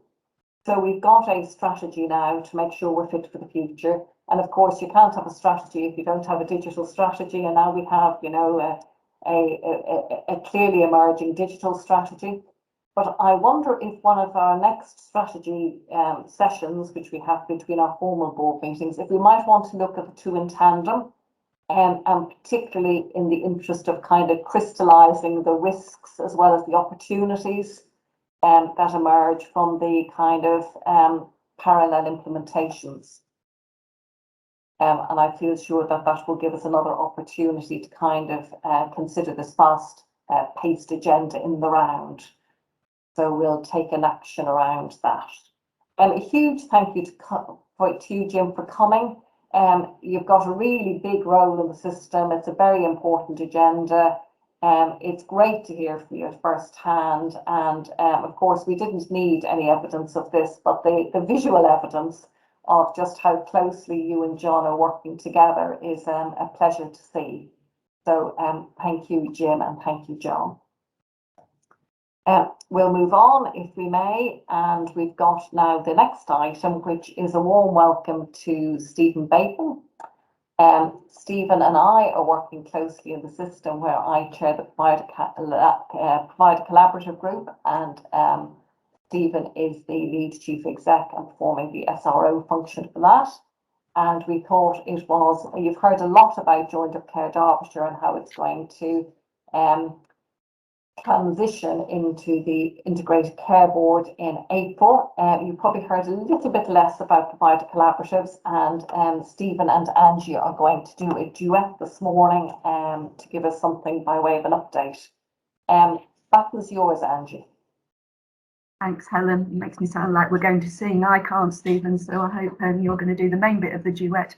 And all I wanted to do by way of introduction, firstly to thank Stephen for joining us today, and to Helen and he for coordinating the work that is making sense of what provider collabs really mean, and that important bit for us as a trust, how we're making a difference together in the system for our patients and the population of Derbyshire is my very simple way of putting it. But Stephen is now going to talk you through the provider collaborative governance proposals that we do, please as a board, need to discuss today so that we can support the proposal that Joined Up Care Derbyshire has done for us. So over to you. Thanks, Stephen. Thanks, Angie, and thank you for the invite, Helen and Angie, to the board today. And as Helen said, I'm the Chief Officer Lead for Provider Collaboration at Scale. My day job is actually Chief Exec for DHU Healthcare. I'm hoping some of you around the Chesterfield board have heard of DHU. So I'm not going to go through the paper obviously in detail, but I'm taking that the paper has been read. What I'd like to do, if possible, is just take you through some slides, if I can, just to illustrate some of the thinking behind some of the work that's been going on now for over 6 months with regards to the subcommittee that Helen chairs and I lead, if I can. Just to hopefully I've got about 5-10 minutes, Angie. Helen? Yeah, that'd be good. Is that about right? In terms of, can everybody see that on screen? I'm not going to go through all of these because this is the slide pack I have been using for the boards that I've been attending and all the forums around the system that I've been attending. But in terms of provider collaboration at scale, you're aware, obviously, in terms of the objectives that were set. I'm hoping you've had some updates at the Chesterfield Royal Board. They were the 4 objectives that we set the programme back in March and April. The important one there for me is around the connectivity between at scale and at place, the place partnerships. I'm doing a lot of work around that with Tracy Allen, who's leading on the place partnership work, and we've been going very close liaison at senior leadership and through the Joined Up Care Derbyshire board. But the overarching strategic vision is really important as well for collaboration at scale within Joined Up Care Derbyshire. You're aware of the areas I'm hoping that we've been focusing on initially, but there has been a detailed mapping exercise undertaken, which includes a number of areas, and collaboration isn't new to Derbyshire. As we know, we've been doing it for a long time, but this is about formalising it under some clear national guidance. But those were the 4 areas that we identified. One specifically for Derbyshire is the in and out of hours primary care element, which I was asked to pick up as part of the programme initially. The acute side and the mental health are mandated nationally, and Derbyshire is picking up the ambulance and 111 collaboration because Derbyshire is our lead commissioner for both 999 and 111 as part of the East Midlands. But bit of detail, as you know, about the acute collaboration. I'm sure Angie's given you some updates in that in the past. Angie's leading on the planned care priorities of the system, and Gavin Boyle is leading on the urgent care and critical care priorities that comes under that acute collaboration headline. So lots of work going on around that, the acute collaboration. The mental health collaboration is led by Ifti Majid as Chief Officer for Derbyshire Healthcare. But they've gone at pace really over the last year or so in terms of bringing together the mental health, LD and autism collaboration for Derby and Derbyshire, and working really quite broadly across the East Midlands as part of the networks for mental health, LD and autism, and looking at some specific areas. So again, I'm not going to go through the detail of there, but we've been looking at the work that the mental health group have been doing and really trying to learn from that and learn from the work that they've been doing at a regional level as well.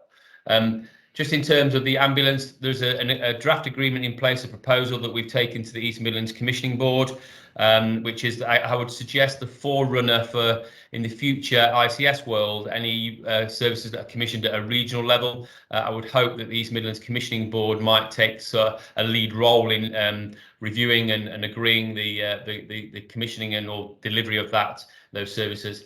But the conversation between DHU and EMAS have been progressing, and in the last month or so we've been progressing at pace with our commissioners, not just in Derbyshire but across the East Midlands, around how that may look for the future and may look different to the pathway for patients that access both 999 and 111 services currently. What's really encouraging for Derby and Derbyshire is the in and out of hours primary care collaboration that's gathered pace. And that's looking at the primary community care element of that, with a group that's been dedicated to looking at that area. It includes those health outcomes for Derby population around health inequalities, those primary community care transformational programmes, and the assurance around operational, financial and quality performance, and importantly the development of that primary care strategy, and including that digital and access, equity of access, and digital, as the board have just been discussing, a really important area of enabling across the whole ICS, but certainly across this programme of provider collaboration as well. But there's also a real movement around the GP provider collaboration. The practices of Derby and Derbyshire coming together with one single voice under a leadership team, and that's gathered pace, as I'm sure the Chesterfield board have been made aware. And as we know, general practices and primary care is not just about general practice, it includes the out of hours, optometry and other primary care services as well as part of that roadmap of review and discussion. Just you are aware that the guidance there, I'm not going to spend a lot of time on there is national guidance for the ICS, but importantly from my point of view there's some clear guidance around the provider collaboration that we've referenced and taken forward some learning into the work that we've been doing. There's a mountain of detail, as you probably would expect as well from the guidance, which we're expected to look at and contribute to. We actually responded to the sort of draft guidance probably about 2 months before it was issued, in terms of what it might include and contribute to actually system working and system partnership, including that place partnership liaison as well. There was 3 models. Again, it's in the paper around what models that provider collaboration can provide going forward. So we've gone for that provider leadership board model, which you've seen in the paper today. There is a set of principles which we've applied for Derby and Derbyshire in terms of provider collaboration, which sort of oversees the work that we're doing, and we've and again that builds on the work and the vision of Joined Up Care Derbyshire, but importantly it's the principles that we've committed to as part of our programme of work. I won't go case that's clearly about the priorities that align to the ICS and the at-scale programme and the place partnerships. Importantly here, we've actually mapped out now what the next periods look like, and we've got a maturity roadmap which I'll show you in a short while. But we've been very clear about what we will do and what we will have in place by the deadline of Q1, Q2, Q3 and Q4 of this year, as we run up to the 1st of April deadline for the start of the ICS and the creation of the integrated care boards, and the working that the programme of provider collaboration will link into the ICB and also work closely, obviously, with the senior leadership team of our system.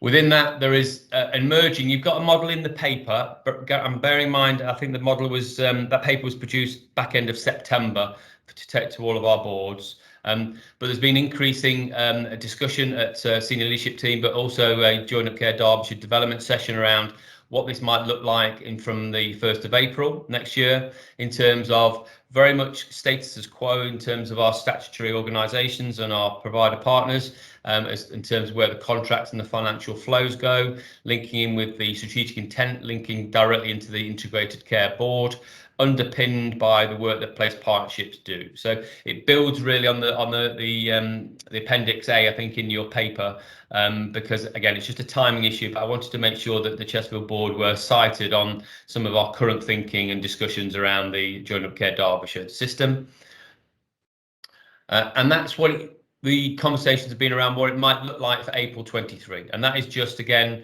the conversations are thought around how the flow of funding might go directly from the ICB into the provider collaborative leadership board, and then working through the various trusts and statutory organisations and partners within the system.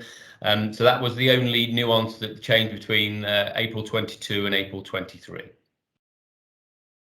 There is that roadmap around what April 22, 23 and 24 beyond. So we try to map what good looks like from our point of view in terms of provider collaboration. And that's been sense checked around the conversations that we've been undertaking around the various boards and the various forums of clinical leaders within the system as well. I think that'll be the next clear set of conversations we'll need with people like HAL and the Clinical Professional Reference Group. You can see in there as well, it talks about back office collaboration and back office functions. So the work that Lee and the Director of Finances are doing are working on that area as well, looking at what may progress in that area about shared back office potentials. But just in case colleagues are aware, that also looks at building upon other areas of collaboration that we were part of the original mapping exercise that we did back in April to May as well. And in the paper, I just wanted to reaffirm for the board today some questions. We're not saying that these need answering today, but going forward, these are some of the areas that our programme will look to the system and our respective boards to consider. So that's why we've included them in the paper for our boards to review in this period, October, November. And then I just cite the recommendation that was part of the paper, agreeing hopefully the recommendation to the board today, the proposed to Joined Up Care Derbyshire having a single provider collaborative, working under a provider leadership board model with the appropriate direction of travel, and agree and engage and support the development of the proposed provider collaborative model via the various boards. And I'm really encouraged that John Thorpe has been leading the governance work on behalf of the system, and John came along to our subcommittee meeting last month to give us a brief update of that, and that's really encouraging, where the governance leads are coming together to really set a set of proposals around some of the governance and decision making that our provider leadership board will look to take on board from April the 1st of next year. Hopefully that's given the board a good introduction, Angie, and worthwhile for some questions, Helen, as well. It's a tour de force, Stephen. Very well done. Now, a few things just to frame any comments and discussion. I suppose the first thing to say is that there's a huge amount of information there. I have to own up to the maturity roadmap being my personal pride and joy. I'd asked Stephen to create one for the Provider Collaborative group, and I'd encouraged him to be provocative. And it was splendid when we got to the meeting that colleagues were saying this isn't provocative at all. In fact, we need to be going quicker. So I think we can give you a commitment today, Stephen, that we will take the work plan and the maturity roadmap into one of our board strategy sessions, and we will feed back to the group about what it is we think are the implications for us as a provider within that provider collaborative, because it's that sort of level of granularity I think that will be really helpful in us thinking through the future. So we will do that for you and come back in due course when we've given that proper consideration. But I understand that today you will want an indication from the board, particularly as to how they're feeling about a single provider collaborative. And if I may just declare my own interest in this, I think it will be madness for us to have anything other than a single provider collaborative. One of the initial suggestions was that we were going to about have half a dozen of these things. And I feel absolutely sure we might have half a dozen work streams under a single provider collaborative, ranging from everything from maternity to LDA and all points in between. But I think there's something about the coherence of that governance, and particularly the coherence of the leadership and the coherence of the prioritisation of resources. And given I feel absolutely sure that provider collaborative is going to be at least as important as the ICB to improvements to patient pathways and getting that real quality of joined up service across the county and the system, that struck me as a very good place for the proposal to land. So I absolutely appreciate others might have a different view, and it would be really good if we could flush some of that out for Stephen today, bearing in mind he's on a promise for more detailed deliberations in due course. So I'm going to go to Lee, please, first. Thank you, Helen.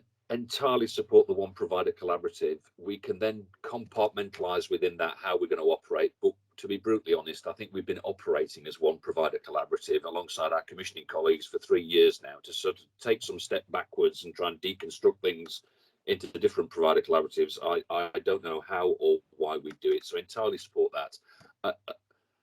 This work is desperately important at the moment in terms of wrestling and understanding the relative roles between the ICB and what it does and what goes on and what's accountable for in provider collaboration and how the ICB delegates authority into the provider collaborative.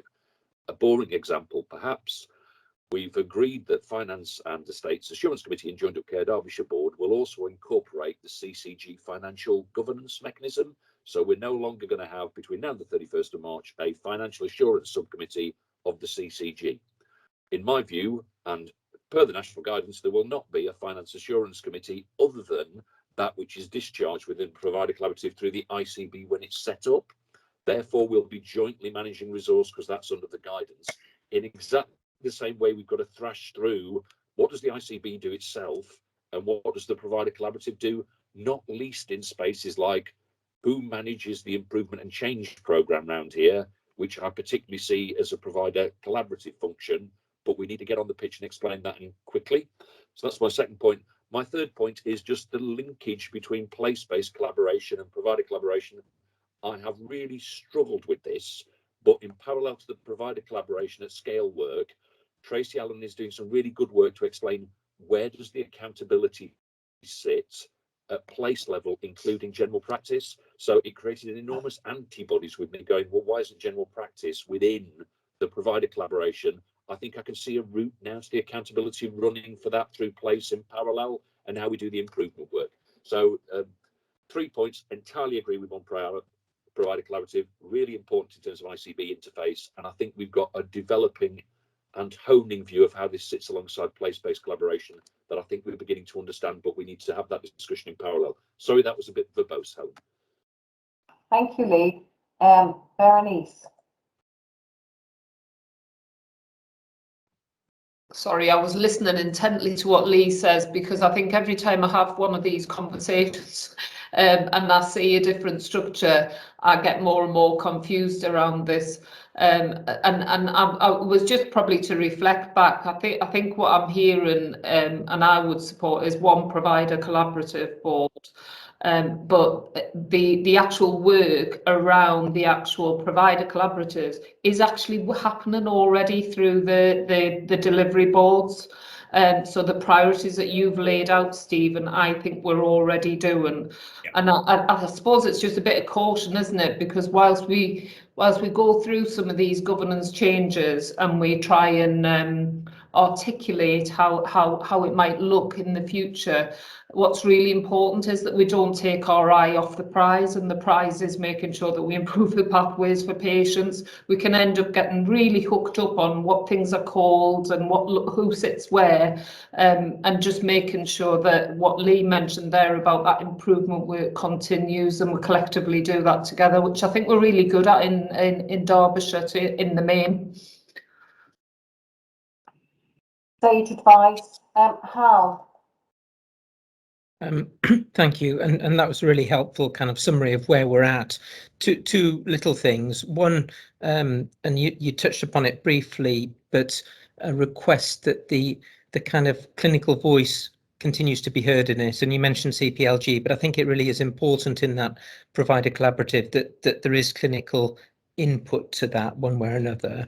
And then the second thing, just to reiterate the third point of Lee's, that when we're talking about provider collaboratives, we mustn't forget that kind of in some ways the single biggest provider is general practice, and that they provide an awful lot of service, and I have got a little bit of a worry that if they're not involved at the heart of that, then it'll kind of set up a kind of them and us type culture, which we're all trying to get away from. So it's just a kind of plea to, and I'm not quite sure how it'll work with place and everything, but to make sure that general practice is kind of and primary care services in its entirety is closely involved with this, rather than them ending up feeling that we're doing things to them.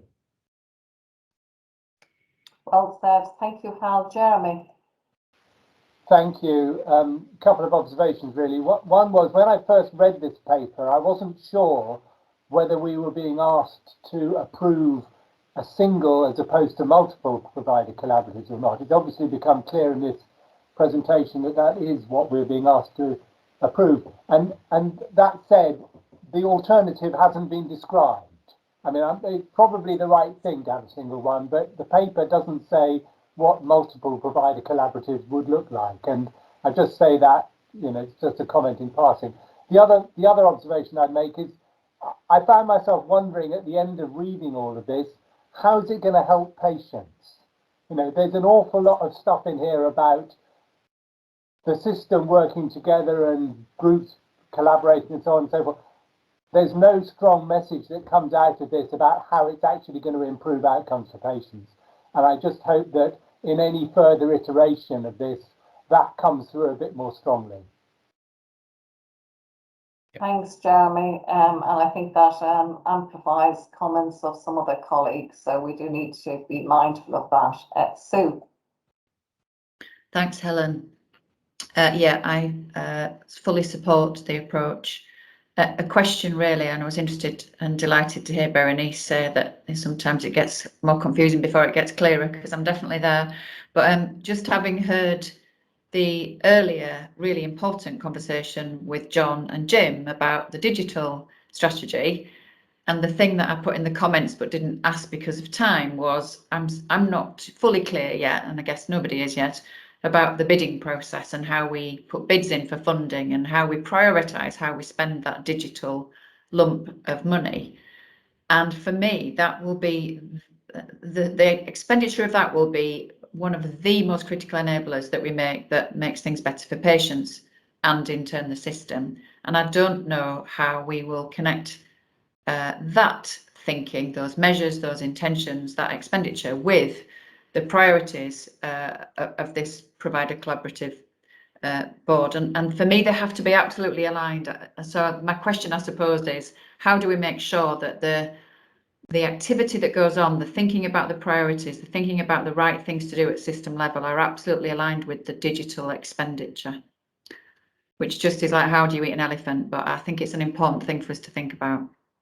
And I think, Sue, having agreed to look at the digital strategy in concert with our own and in the context, of course, of the emerging system governance will be a nice way to circle back around that. Yeah. So thank you for that. We've got an awful lot of people who want to come in on this. We've still got Atul, Angie, Paul and John to go. And mindful that we've quite a bit to do, and mindful that we're promised at least 2 other conversations on this in the near future. So if I could just encourage you all to keep your comments brief, that would be great. Atul next, please. Very, very briefly, following on from what Jeremy said, the term citizens jury sort of came to mind in terms of what this is all going to mean and feel like, as Judith was saying earlier on, for the people out there. So citizens jury, where is it? Thank you. Angie.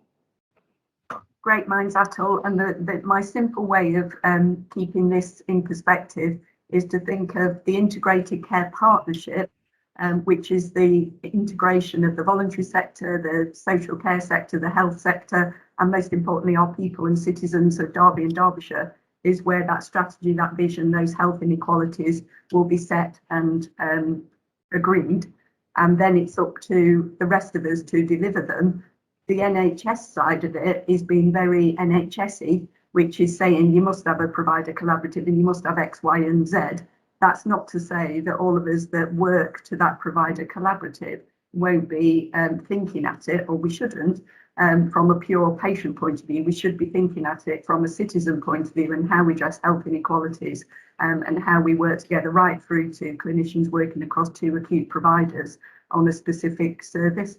And that's the only way I keep going in all of this complicated world that we're trying to work through, if that's helpful. It's very helpful, Angie. I think the other thing to bring out as a particular point in all of that is the one about health inequalities.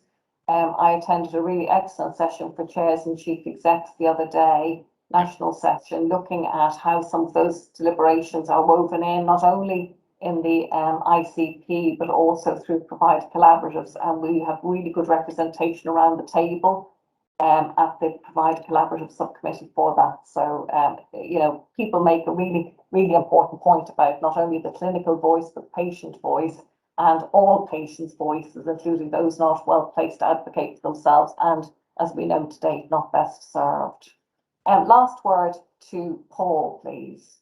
Yeah, thank you. There are just 3 things kind of that I'm a little confused about. The first one is I really don't understand the interface between place and provider. I because the 2 things interlink so much. I'm kind of not sure what the link is there.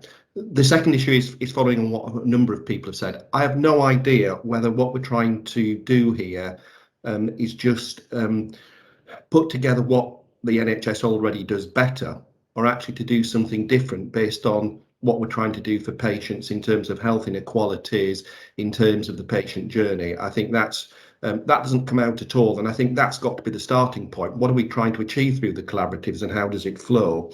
And that would be a challenge. And the third thing is,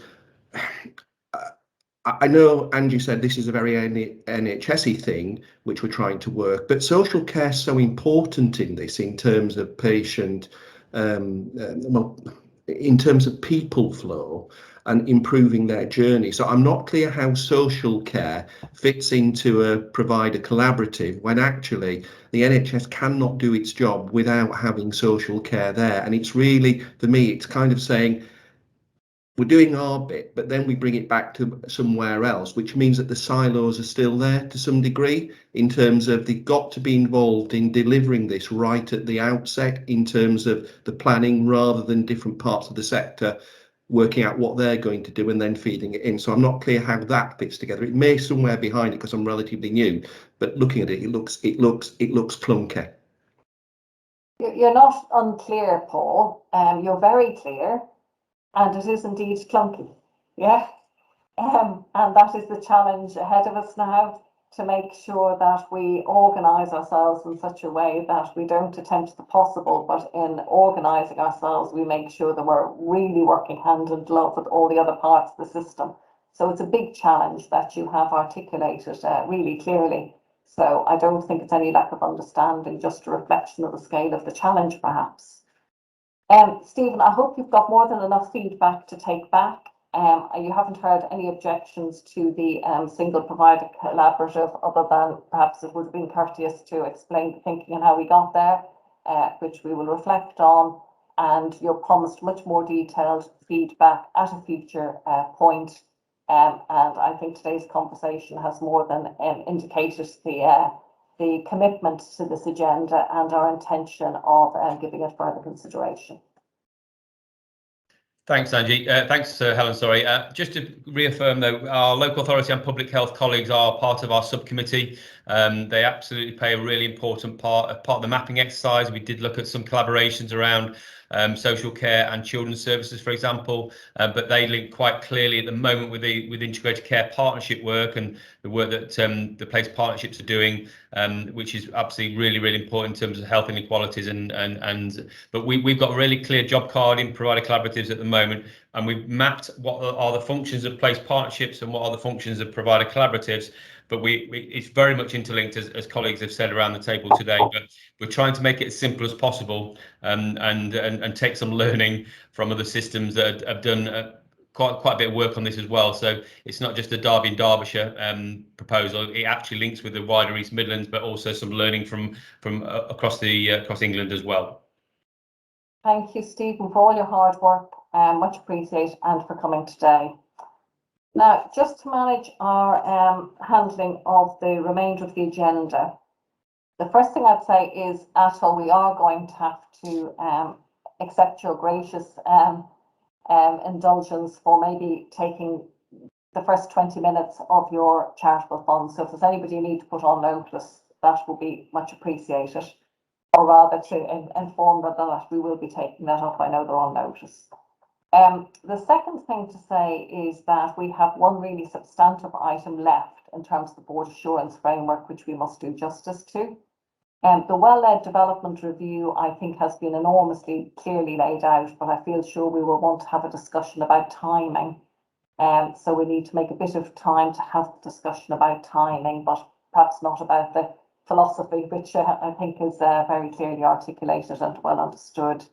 And Krishna has already managed expectations about the patient and staff experience report, that it is there for noting, other than a brief update she wants to give about the real-time patient feedback initiative.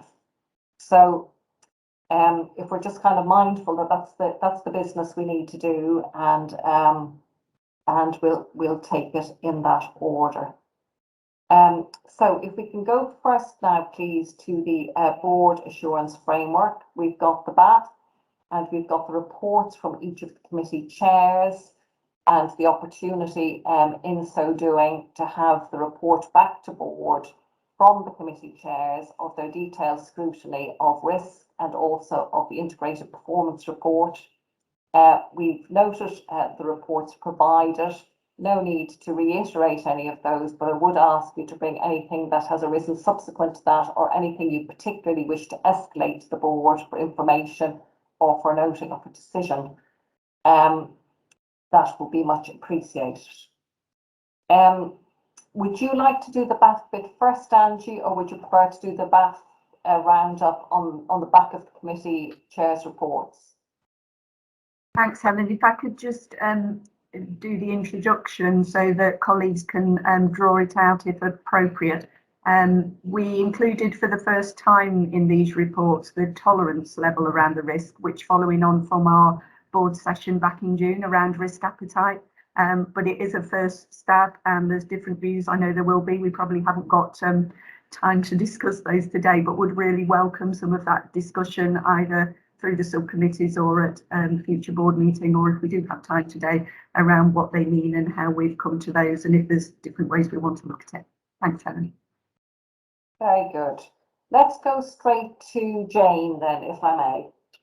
Okay, so First, can I just say thank you to Phil, because I think his approach is really, really welcome. And as Chair of Quality Assurance Committee, the words openness, engagement, compassion were really, really well appreciated. So I hope from this report there'll be some alignment with his thinking.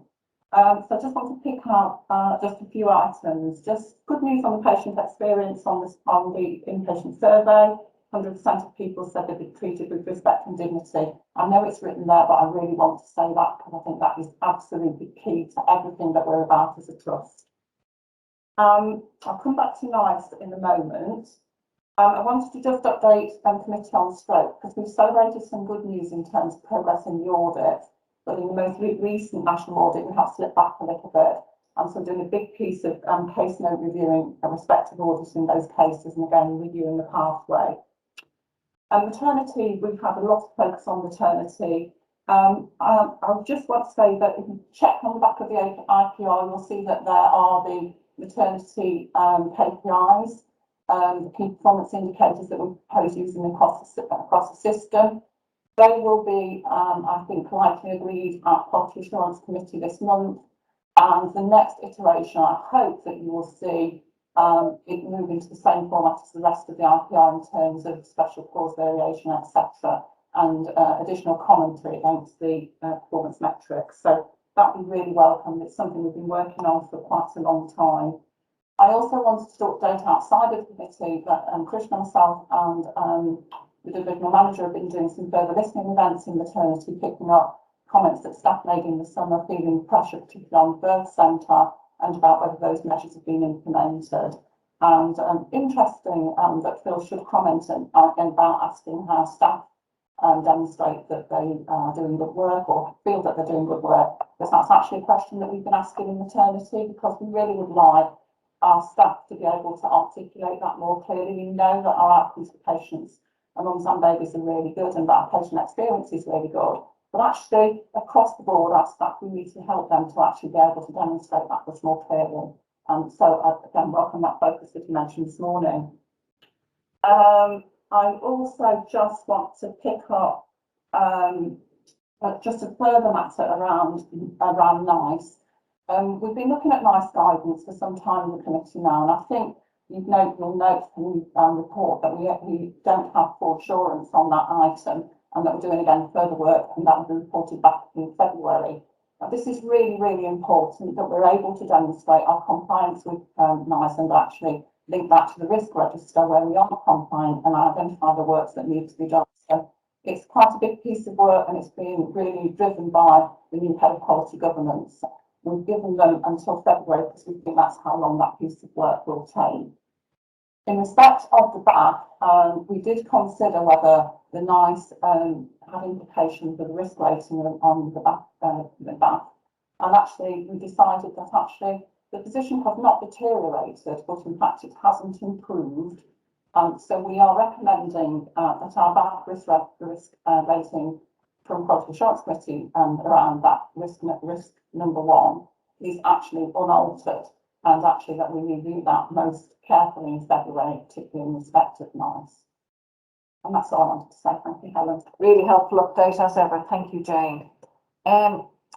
We will have the discussion on the round in our usual way. So if I can go straight to Keith, please, for FPC. Thank you, Helen. You'll be aware from the minutes that for the October meeting, I'm going to verbalise our meeting that we had on Friday last week, if that's all right. It obviously hasn't had time to be represented in the board pack. Up front, there's no recommended changes from finance and performance in terms of the risk in the bath. We had 2 very meaty conversations, I think, and in lieu of our previous conversation, Helen, I think a lot of those were discussional rather than specific papers. Around finance, I think we were very assured on H1.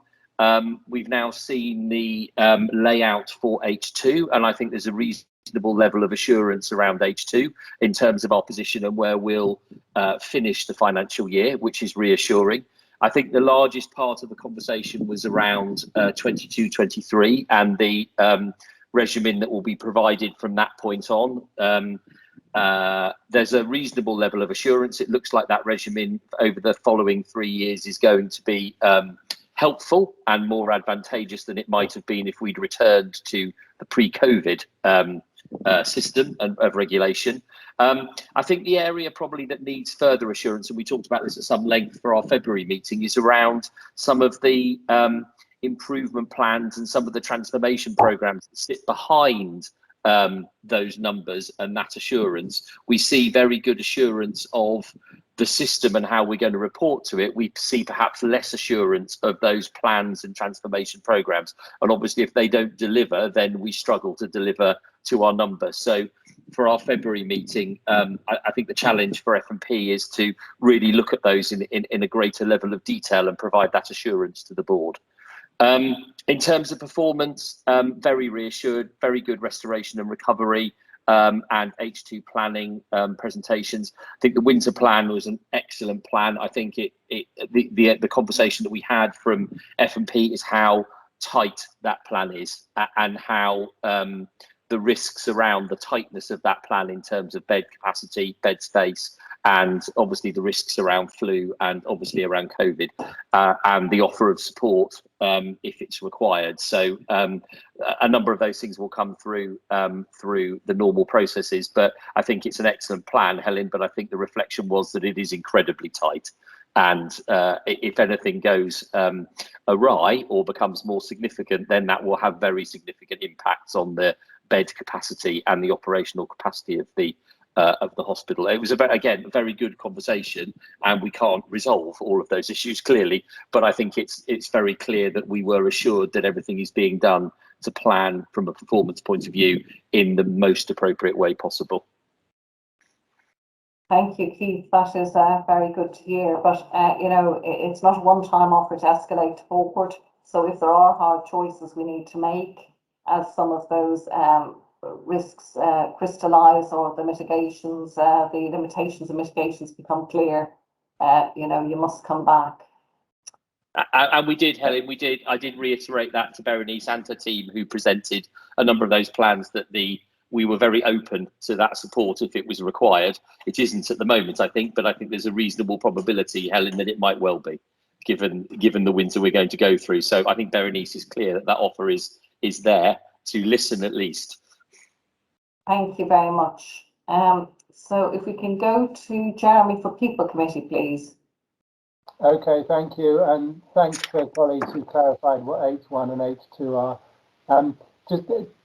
I think my report can be taken largely as read. Just a couple of points. In the cover sheet for the whole BAF item, it says that we recommended a deep dive on bullying and harassment. That's not actually correct. If you read the paper, it says that whilst we considered that, we didn't recommend it, and we recommended that the issue of bullying and harassment should be picked up in the staff engagement report next time. So there's just a minor correction needed there. The only other thing I just wanted to raise was the issue about the race equality survey and the EDI work. I mean, we touched on this at an informal meeting of NEDS and board week before last. Just to reinforce that there's some really good work going on to address the issue of racial discrimination within the trust. But we recognise that with 4,000 staff, we're going to have a wide range.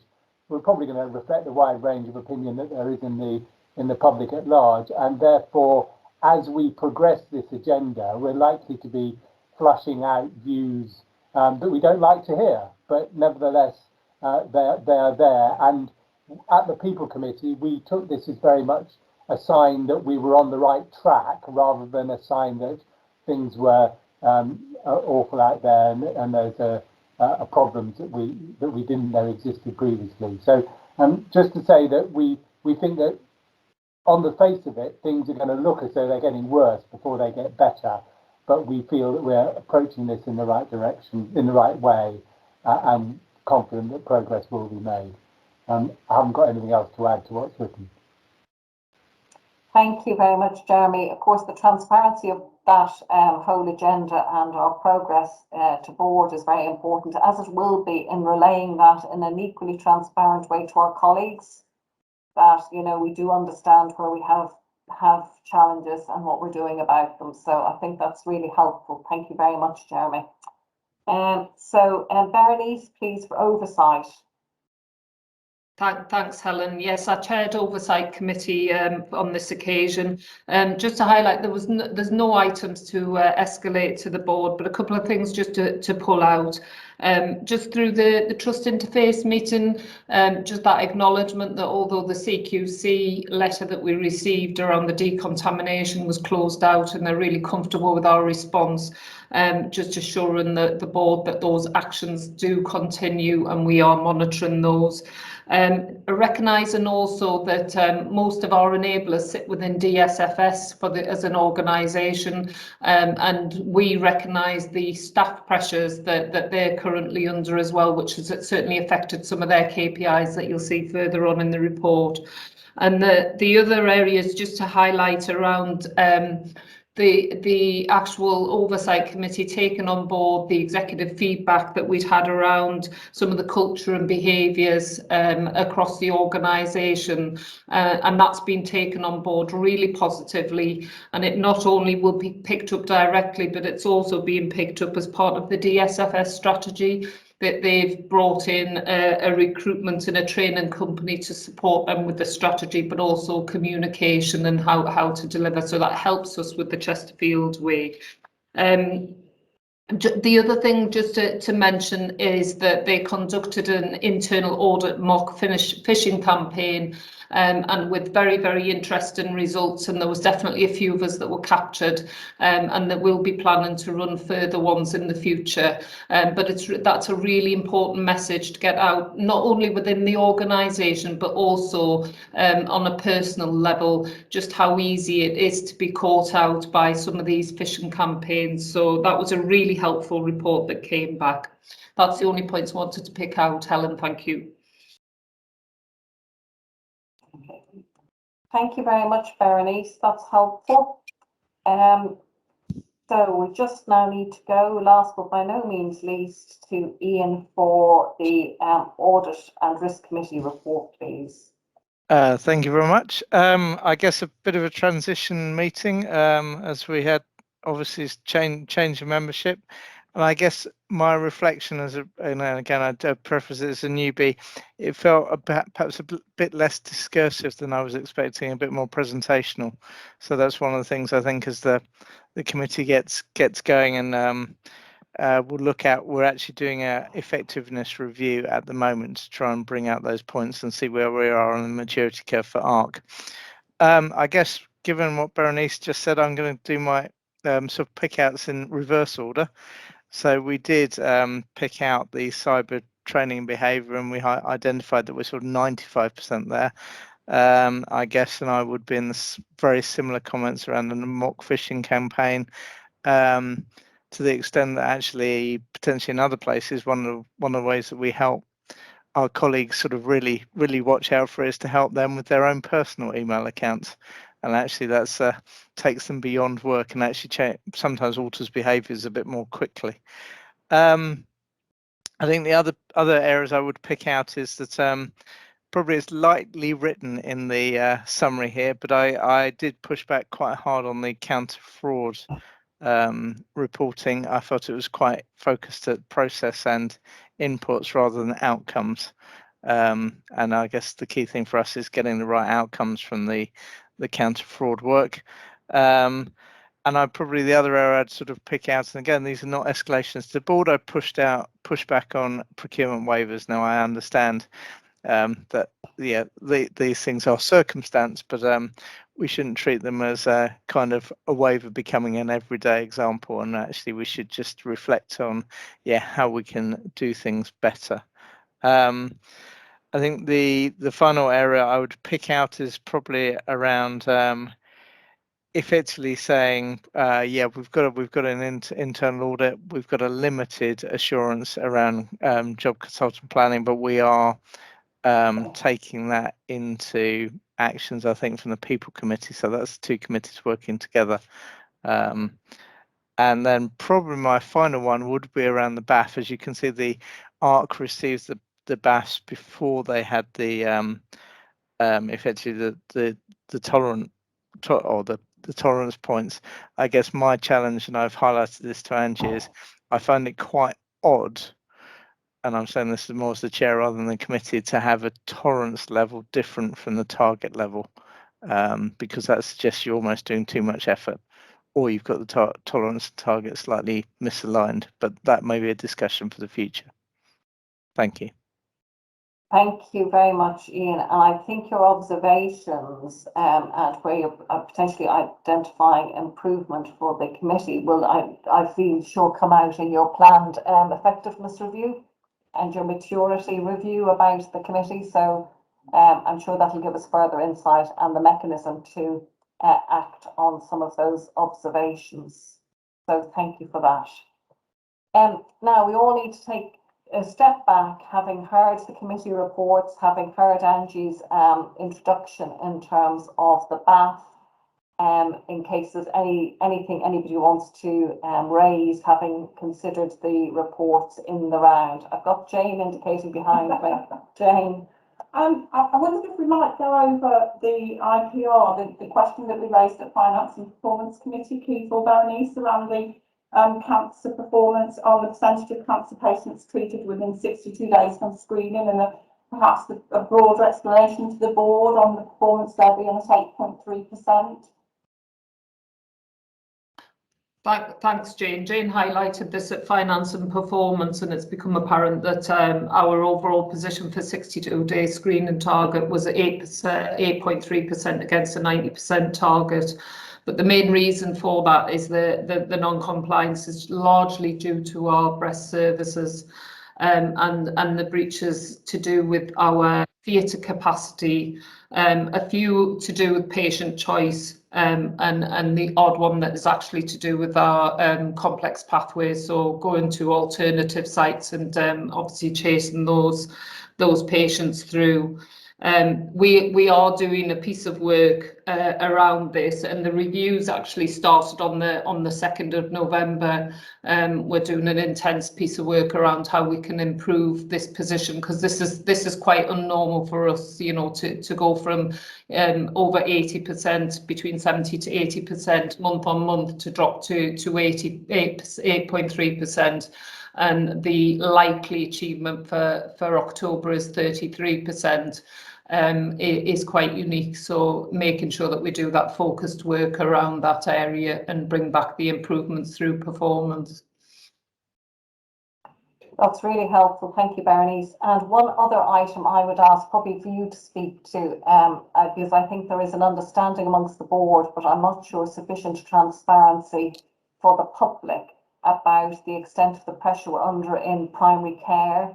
So some assurance to board about, a brief description of the problem, but some assurance about the steps that are in train would be helpful, Berenice.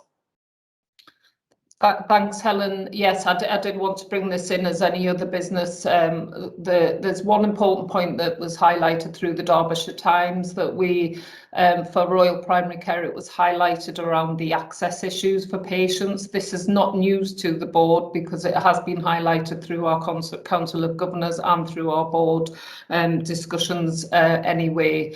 But due to the number of people who require face-to-face and the additional capacity that they're asking, NHSE is asking us to put in place, it is causing additional pressures, and certainly is causing some pressures on our emergency departments, whether it's here or it's at UHDB, working as a system.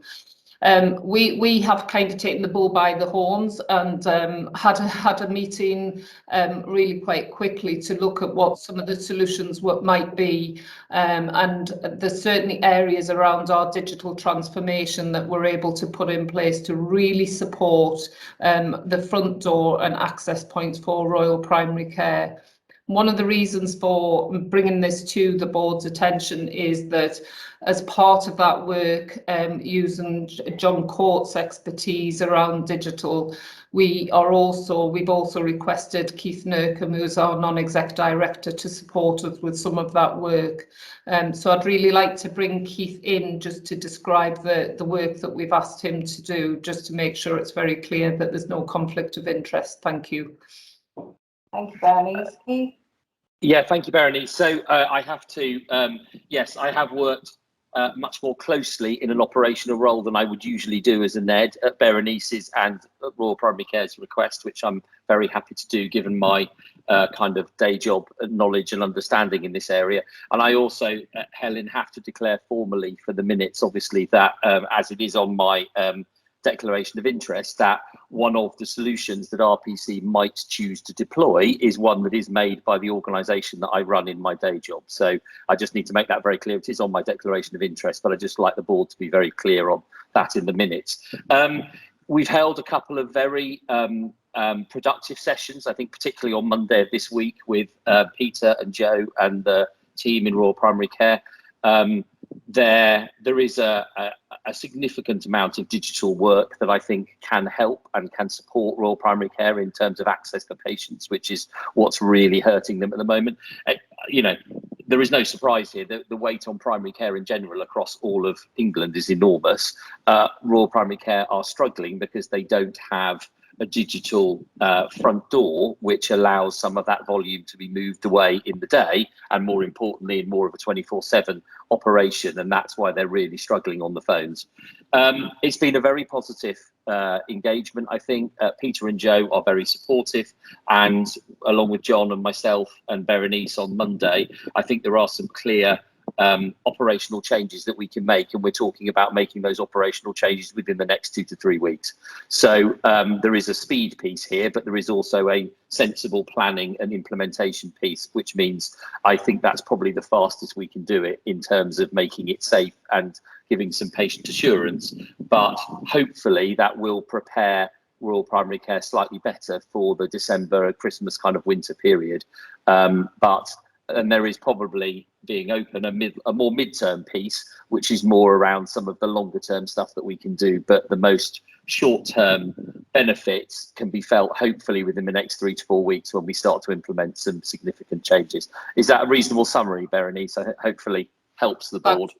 Thanks, Keith. I just also want to add, because we are moving at pace around this, it's really, really important that we get the communications right, and we will be doing those a lot quicker than we would have previously done. So there would have been a lot more engagement, but we will need the support of the board to be able to roll this out. Thanks. Very helpful update. Thank you. Sue. Thanks, Helen. That's great progress. Thank you for the update, and I know it's a worry spot. Just to say as well, for all of our consciousness about our teams who are working in this environment is going to be really tricksy and pressured. I caught up with Abby yesterday, and I know that she's talking to Joe about making sure they've got that kind of support around freedom to speak up, and I know Andy's planning to do some wellbeing sessions, but I just wanted to flag that that's in train, because I wouldn't want to, I know nobody will be, but I would want us just to note that we need to consider our team's welfare as well, because it must be super hard for them, especially with the press at the minute. I just wanted to mention that. Thank you, Sue. Thank you. Well, we've had a good consideration of those issues in the round, and thank you very much to everyone who's not only presented the reports, but of course been involved in the hard work of those committee deliberations. So thank you. We're going to move on to the well-led developmental review. Angie, I think it would be safe to say the paper can be taken as read, but I feel sure that there will be questions and comments and the like. So can I go straight to that, if I may, please?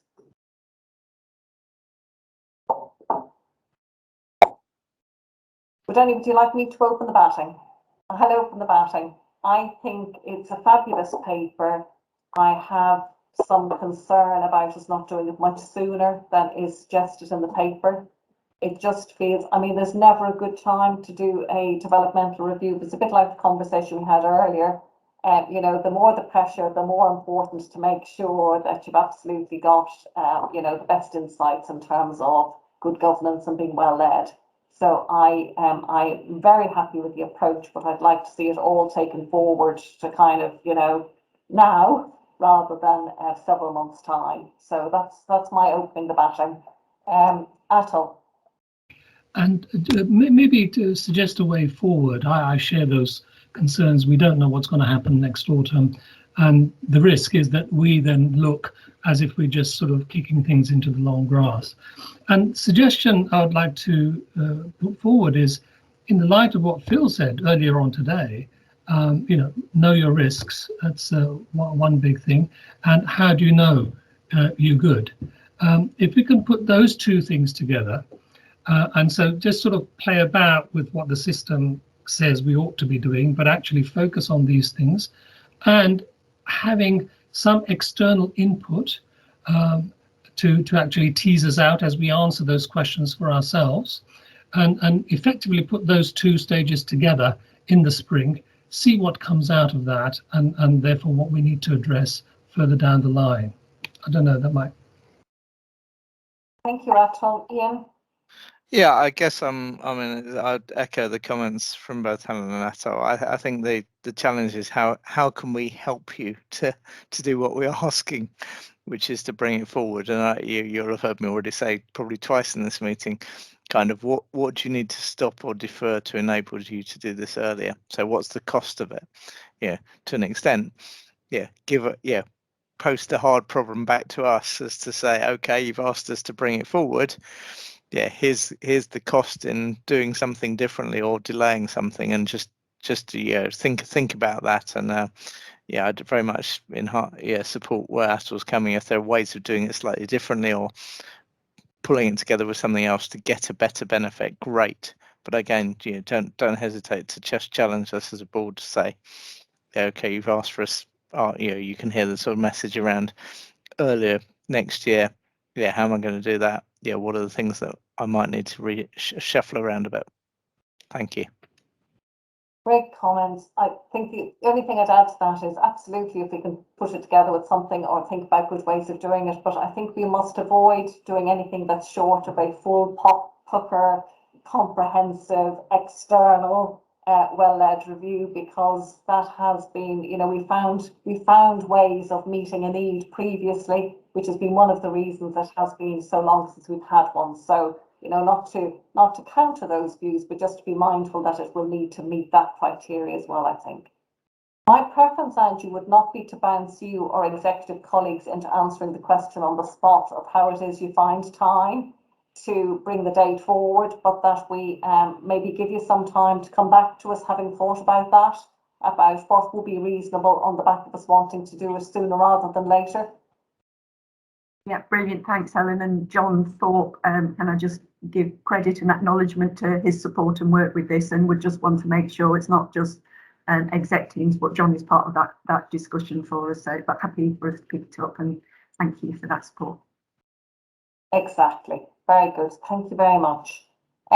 So the last item of the day, other than consent and information items, is the patient and staff experience report. So Krishna, please. Thank you, Helen. Before I come on to real-time patient feedback, just wanted to pick out, so in response to Phil, I know he's not on the call now, but in what sort of some of the aspects that he raised, I think one of the really good things here at Chesterfield is the exec sponsor and how we as execs sort of concentrate on sort of priority teams.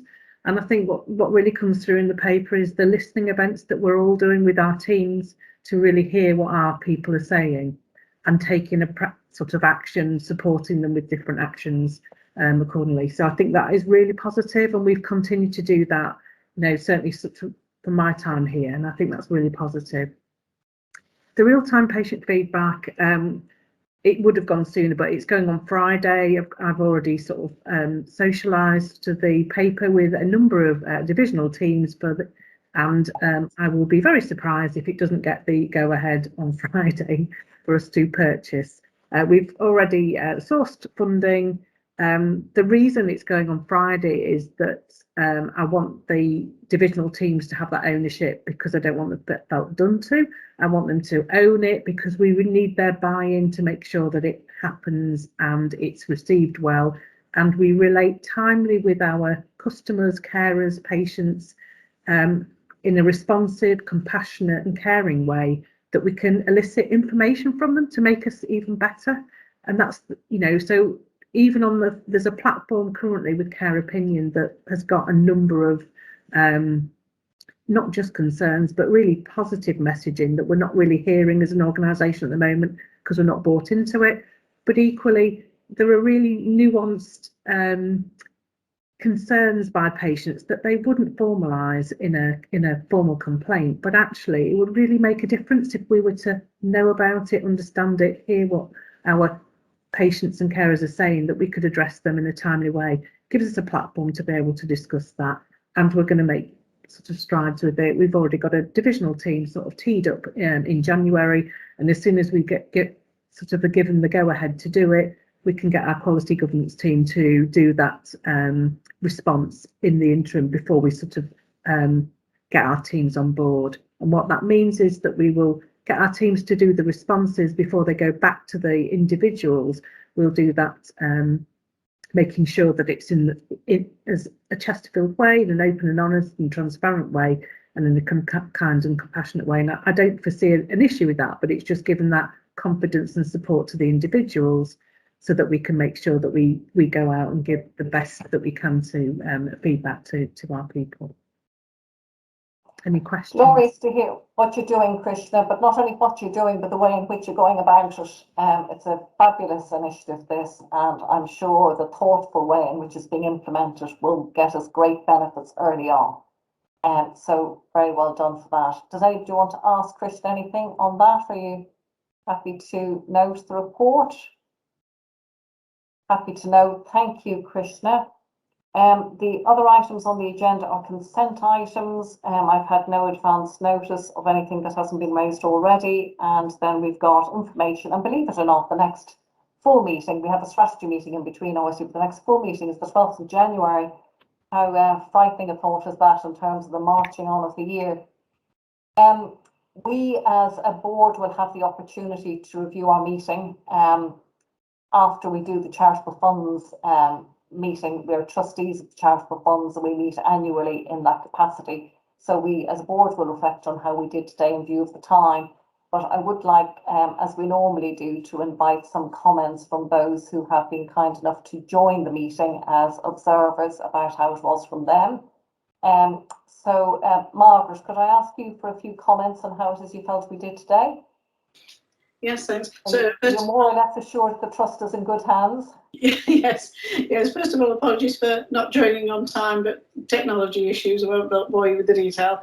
But from what I've heard, yes, it's really interesting. There were some particularly meaty topics like the CQC and the Joined Up Care Derbyshire topics, which I was really interested in, and it's great. I feel a little bit less inadequate than I did about my understanding of the connections between place and provider collaboratives, because I think we're all in the same place there. But yeah, some really good discussions, and great to hear a number of colleagues saying that, particularly in terms of the system working, that this is all about making things better for patients. So we mustn't lose sight of that, and that's obviously came out loud and strong from all of you. So yeah, it's been a really useful session. Thank you. Thank you, and it's always helpful to have your perspective on it as lead governor, so thank you for taking the time. I'm just going to go to a few more of our governor colleagues on the call just to take a few more thoughts on how we did. Eddie's our staff, one of our staff governors. Yeah, hello. Yeah, I think the meeting was excellent. I think, as Mark was saying, I think there's some very interesting topics in there, and I think they were well discussed and well challenged as well. So I think it's always interesting to hear that kind of, rather than just a nod or going, yes, thank you, report received. There was some very interesting debate about what this means for the organisation and our kind of partners around and citizens involved. So I think yes, it was a very interesting conversation all the way through. Thanks, Eddie. And last but by no means least, Judith, you're never backwards in coming forwards as one of our publicly elected governors and telling us how we did. How do we do today? Well, actually, I don't have much to say, Helen. No, seriously, I think it's been an excellent meeting. I felt very, very confident that people were being held to account. It was really nice to see the new non-execs. I haven't sort of witnessed them in action before.